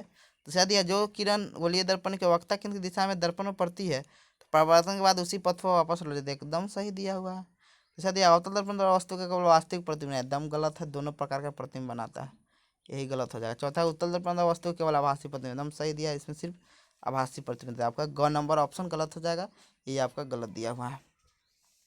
दोनों प्रकार का प्रतिबिंब बनाता है अवतल दर्पण। आगे देखते हैं 14 नंबर क्वेश्चन है, किसी गोलीय दर्पण पर जब जब आपतित किरण उसके वक्ता केंद्र से गुजरती है तो क्या होता है, परावर्तन के बाद क्या होता है, उसी पथ पर वापस लौट जाता है। आइए 15 नंबर देखते हैं क्वेश्चन, निम्नलिखित में कौन सा कथन गलत है, मतलब गलती बोल रहा है। पहला है वास्तविक प्रतिबिंब पर्दे वस्तु की अपेक्षा उल्टा होता है, हम सही दिया हुआ है, एकदम सही है। आभासी प्रतिबिंब पर्दे पर प्राप्त किया जाता है, एकदम गलत दिया है, यही आपका आंसर हो जाएगा। वास्तविक प्रतिबिंब पर्दे पर प्राप्त किया जा सकता है, और आभासी प्रतिबिंब वस्तु की अपेक्षा हमेशा सीधा होता है, ये भी सही दिया है, ये सिर्फ गलती दिया है, इसीलिए आपका ये वाला आंसर आपको गलत हो जाएगा, यही वाला। फिर आगे देखते हैं 16 नंबर क्वेश्चन है, निम्नलिखित में किस दर्पण द्वारा किसी वस्तु का आभासी प्रतिबिंब, याद रखें आभासी प्रतिबिंब तीनों दर्पण द्वारा बनता है, अवतल, उत्तल और समतल, और वास्तविक प्रतिबिंब सिर्फ अवतल दर्पण के द्वारा बनता है। 17 नंबर क्वेश्चन देखते हैं, इसलिए इसमें ये वाला आंसर आपको सही हो जाएगा, ये वाला। 17 नंबर है, निम्नलिखित में किस दर्पण द्वारा किसी वस्तु का वास्तविक प्रतिबिंब बन सकता था, हम अभी बताया, कौन दर्पण हो जाएगा, अवतल दर्पण। वस्तु से छोटा और आभासी प्रतिबिंब किस दर्पण में बनता है, तो उत्तल दर्पण में बड़ा सीधा बनता है, और बड़ा बनता है अवतल दर्पण में, याद रखिएगा इसमें बनता है, ये वाला में अवतल दर्पण में। और समतल में बनता है कि सीधा बनता है, और वस्तु से क्या होता है, बराबर बनता है। आइए अब देखते हैं 19 नंबर, कहाँ पर स्थित होने पर वस्तु का वास्तविक प्रतिबिंब अवतल दर्पण के वक्ता केंद्र में बनता है, याद रखिएगा जब वस्तु को हम वक्ता केंद्र पर रखेंगे तभी प्रतिबिंब कहाँ बनेगा, वक्ता केंद्र में बनेगा, इसीलिए आंसर क्या होगा, ग होगा। 20 नंबर है, वस्तु से बड़ा आभासी प्रतिबिंब किस दर्पण बनता है, यह भी हम बताया कि कौन दर्पण हो जाएगा, अवतल दर्पण। वस्तु के बड़ा बनता है अवतल दर्पण में आभासी प्रतिबिंब, सीधा बनता है समतल दर्पण में, और छोटा बनता है उत्तल दर्पण में। 21 नंबर है कि अवतल दर्पण द्वारा किसी वस्तु का बन सकता है केवल आभासी प्रतिबिंब, केवल वास्तविक प्रतिबिंब, क और ख दोनों, देखिए दोनों सही है, दोनों प्रकार का उसमें क्या होता है, प्रतिबिंब बनता है, आभासी एवं वास्तविक दोनों। 22 नंबर क्वेश्चन है कि एक अवतल दर्पण से वस्तु की स्थिति ध्रुव और फोकस के बीच में, तो प्राप्त प्रतिबिंब क्या होगा, तो आभासी एवं बड़ा हो जाएगा, तो आपका क्या हो जाएगा यहाँ पे, ये वाला ग वाला आंसर हो जाएगा। फिर लिखा हुआ है कि एक उत्तल दर्पण गोलीय दर्पण से, एक उत्तल गोलीय दर्पण से प्रतिबिंब बनता है, याद रखिए उत्तल दर्पण में हमेशा आभासी प्रतिबिंब बनता है, हमेशा, और छोटा, वस्तु से छोटा और सीधा। वास्तविक प्रतिबिंब आभासी दोनों बनता है किसमें, उत्तल दर्पण, सॉरी अवतल दर्पण में, और समतल दर्पण में भी क्या होता है, सिर्फ आभासी प्रतिबिंब बनता है। आइए अब देखते हैं अगला क्वेश्चन है कि एक दर्पण से किसी भी दूरी पर रखी एक वस्तु का सीधा प्रतिबिंब बनाता है। तो एक क्या लिखा है कि एक दर्पण से किसी भी दूरी रखी वस्तु का सीधा प्रतिबिंब बनता है। तो दर्पण को होगा, हमेशा याद रखिएगा, समतल और उत्तल होगा। ठीक है, देखिए अवतल दर्पण में भी सीधा प्रतिबिंब बनता है, लेकिन वो सिर्फ एक कंडीशन पर, कहाँ पर, वस्तु को हम जब फोकस और ध्रुव के बीच में रखते हैं, तो और इस स्थिति में क्या होता है कि उल्टा प्रतिबिंब बनता है। 25 नंबर है, यदि किसी दर्पण यदि किसी दर्पण द्वारा बने प्रतिबिंब का आकार हमेशा वस्तु के आकार बराबर होता है, वो दर्पण क्या होगा, समतल होगा। तो याद रखिएगा, समतल दर्पण में हमेशा बराबर प्रतिबिंब बनता है। किसके, प्रतिबिंब का जो आकार होगा वस्तु के आकार का बराबर होगा। 26 नंबर क्वेश्चन है, देखिए 26 में बोल रहा है कि अवतल दर्पण से बनने वाला वास्तविक भी तब बड़े आकार का होता है जब कहाँ वस्तु को रखेंगे, वक्ता के अंदर और फोकस के बीच में रखते हैं। कहाँ रखते हैं, वक्ता के अंदर और फोकस के बीच में। पहले नहीं देखते हैं, पूरे रुकिए 1 मिनट। पहला है वक्ता केंद्र पर। देखिए वक्ता केंद्र पर रखेंगे तो वस्तु क्या होगा कि उसी साइज का बनेगा। वक्ता केंद्र के परे मतलब पीछे रखेंगे तो क्या होगा, वस्तु बहुत छोटा बनेगा। वक्ता के अंदर और फोकस के बीच में रखेंगे तो प्रतिबिंब थोड़ा बड़ा बनेगा, लेकिन फोकस के अंदर मतलब फोकस के अंदर रखेंगे तो वो सीधा बनेगा, लेकिन वस्तु थोड़ा बड़ा बनाएगा। लेकिन जब वस्तु को वक्ता के अंदर फोकस के बीच में रखेंगे तो बहुत बड़ा प्रतिबिंब बनेगा, मतलब बड़ा प्रतिबिंब बनेगा। तो यहाँ पर आपका ख आंसर हो जाएगा। 27 नंबर क्वेश्चन है, देखिए वही क्वेश्चन 27 नंबर पूछा हुआ है। जब वस्तु को हम कहाँ रखेंगे, वक्ता केंद्र पर रखेंगे तो प्रतिबिंब भी वक्ता केंद्र पर ही बनेगा। मतलब लंबवत, मतलब वस्तु का आकार कितना 1.5 सेंटीमीटर है, तो प्रतिबिंब का भी आकार क्या हो जाएगा, 1.5 सेंटीमीटर हो जाएगा। तो यहाँ पे आंसर ये हो जाएगा। यानी जब क्वेश्चन समझिए थोड़ा, क्वेश्चन है यहाँ कि एक अवतल दर्पण के मुख्य अक्ष के लंबवत 15 सेंटी आकार की एक वस्तु रखी गई। मतलब एक मुख्य अक्ष पर एक 1.5 सेंटीमीटर की एक वस्तु रखी गई है। दर्पण से वस्तु की दूरी दर्पण के वक्ता त्रिज्या के बराबर। देखिए वक्ता त्रिज्या क्या होता है कि वक्ता के अंदर फोकस के बीच, वक्ता के अंदर ध्रुव के बीच की दूरी होती है। मतलब यहाँ बोल रहा है कि प्रतिबिंब वस्तु कहाँ रखे हैं कि वक्ता केंद्र पर रखे हैं। जब वस्तु को हम वक्ता केंद्र पर रखेंगे तो प्रतिबिंब भी वक्ता केंद्र पर ही बनेगा। जब उसका साइज कितना है 1.5 सेंटीमीटर है, तो प्रतिबिंब का भी साइज क्या होगा 1.5 से, क्योंकि जब वक्ता केंद्र पर वस्तु को रखते हैं तो प्रतिबिंब वक्ता केंद्र पर ही बनता है, और वस्तु का जो आकार होता है प्रतिबिंब के आकार क्या होता है, बराबर होता है। इसीलिए क्या हो जाएगा यहाँ पे 1.5 सेंटीमीटर इसका आंसर हो जाएगा। तो यहाँ पे आंसर क्या हो जाएगा 1.5 सेंटीमीटर। फिर है 28 नंबर, एक वास्तविक मतलब वस्तु का उत्तल दर्पण में बने प्रतिबिंब को निम्नलिखित में कौन सा कथन औसत है। प्रतिबिंब वास्तविक बनता है, एकदम सही। यहाँ पे गलत हो जाएगा ये वाला चीज़, ये चीज़ गलत हो जाएगा। और सब क्या, प्रतिबिंब सीधा बनता है, एकदम सही दिया है। दूसरा दिया हुआ है कि प्रतिबिंब वस्तु की अपेक्षा आकार से छोटा होता है, एकदम सही दिया, दोनों सही है। प्रतिबिंब दर्पण के ध्रुव और फोकस के बीच बनता है। देखिए एकदम कहा गया है जो प्रतिबिंब होता है दर्पण के ध्रुव और फोकस के बीच में बनता है। ये आपका क्या हो जाएगा, यहाँ पे ग नंबर गलती हो जाएगा, घ नंबर, ये सब तीनों सही है, वो गलत है। आइए देखते हैं 29 नंबर, यदि सूर्य यदि यदि सूर्य प्रकाश किसी अवतल दर्पण के प्रधान अक्ष के समानांतर दर्पण पर आपतित हो रहा था, प्रतिबिंब दर्पण का ध्रुव 30 सेंटीमीटर पर बन रहा है, तो दर्पण की वक्ता त्रिज्या क्या होगी। देखिए एकदम सिंपल, बहुत अच्छा क्वेश्चन है। देखिए समझिए कि बोल रहा है कि अवतल दर्पण है, ये अवतल दर्पण हो गया। अब बोल रहा है कि मुख्य अक्ष के समानांतर, मुख्य अक्ष के समानांतर कोई किरण आता है, परावर्तन का क्या होता है, फोकस से गुजरती है। उसका दूरी कितना दिया है 30 सेंटीमीटर। ये 30 सेंटीमीटर हो गया, मतलब फोकस दूरी क्या हो जाएगा 30 सेंटीमीटर। मतलब ध्रुव और फोकस के बीच की जो दूरी होती है क्या होती है, फोकस दूरी। जब फोकस दूरी 30 सेंटीमीटर हो गया तो वक्ता त्रिज्या बोल रहा था, वक्ता त्रिज्या क्या होता है, फोकस दूरी की दुगुनी होती है। तो यहाँ पे आंसर क्या हो जाएगा 60 सेंटीमीटर। तो यही आपका आंसर हो गया 60 सेंटीमीटर। आगे क्वेश्चन है कि 20 सेंटीमीटर फोकस दूरी वाले एक अवतल दर्पण की किसी वस्तु की उसके वास्तविक प्रतिबिंब की दूरी की। देखिए जब कोई वास्तविक प्रतिबिंब बनता है तो उसके जो वास्तविक प्रतिबिंब बनेगा तो वास्तविक वस्तु और वास्तविक प्रतिबिंब के बीच की दूरी क्या होगी, जो बीच की न्यूनतम दूरी क्या होती है, शून्य होती है। तो यहाँ पे क्या आंसर आपका हो जाएगा, हम याद रखिएगा। तो आंसर आपका क्या हो जाएगा, यहाँ पे शून्य हो जाएगा, ये वाला आंसर हो जाएगा। फिर लिखा हुआ है कि एक अवतल दर्पण के ध्रुव से 30 सेंटीमीटर की दूरी पर एक वस्तु को पर दर्पण से 7 सेंटीमीटर प्रतिबिंब बनता है, तो अवतल दर्पण में वक्ता त्रिज्या का मान क्या होगा। तो याद रखिएगा हमेशा कि ये 30 सेंटीमीटर से अधिक होगा उसका प्रतिबिंब का वक्ता त्रिज्या का मान, और 60 सेंटीमीटर से कम होगा। ये वाला आपका ग नंबर ऑप्शन है। फिर आगे है 32 नंबर, एक वस्तु 15 सेंटीमीटर फोकस दूरी वाले अवतल दर्पण के सामने 10 सेंटीमीटर की दूरी पर रखी है, तो वस्तु का प्रतिबिंब क्या होगा। देखिए बोल रहा है कि फोकस दूरी, मतलब फोकस दूरी एक वस्तु को हम कहाँ रखे हैं,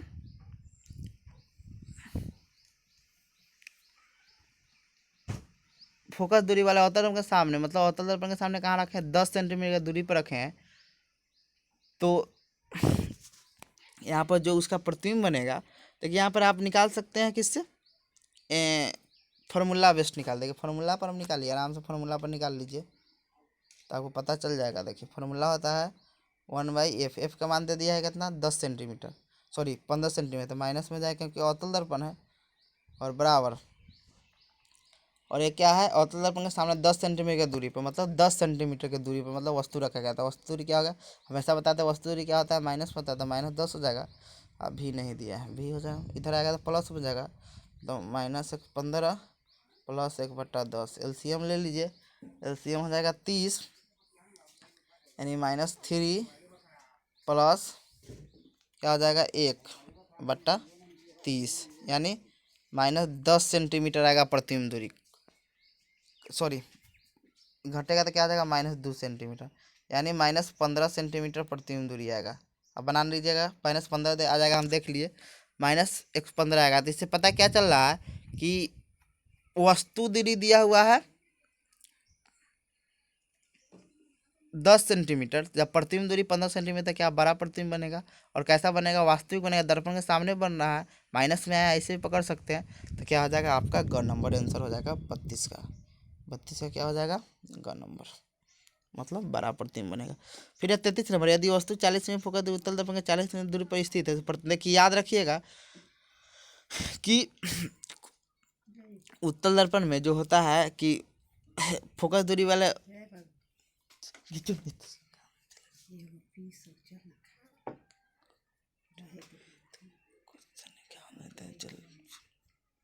यदि 40 सेंटीमीटर फोकस दूरी वाले उत्तल दर्पण से इतना दूरी पर, देखिए फोकस दूरी उसमें तो होता नहीं है, इसीलिए इसमें क्या होगा, अनंत प्रतिबिंब, 33 का आंसर क्या हो जाएगा, अनंत हो जाएगा।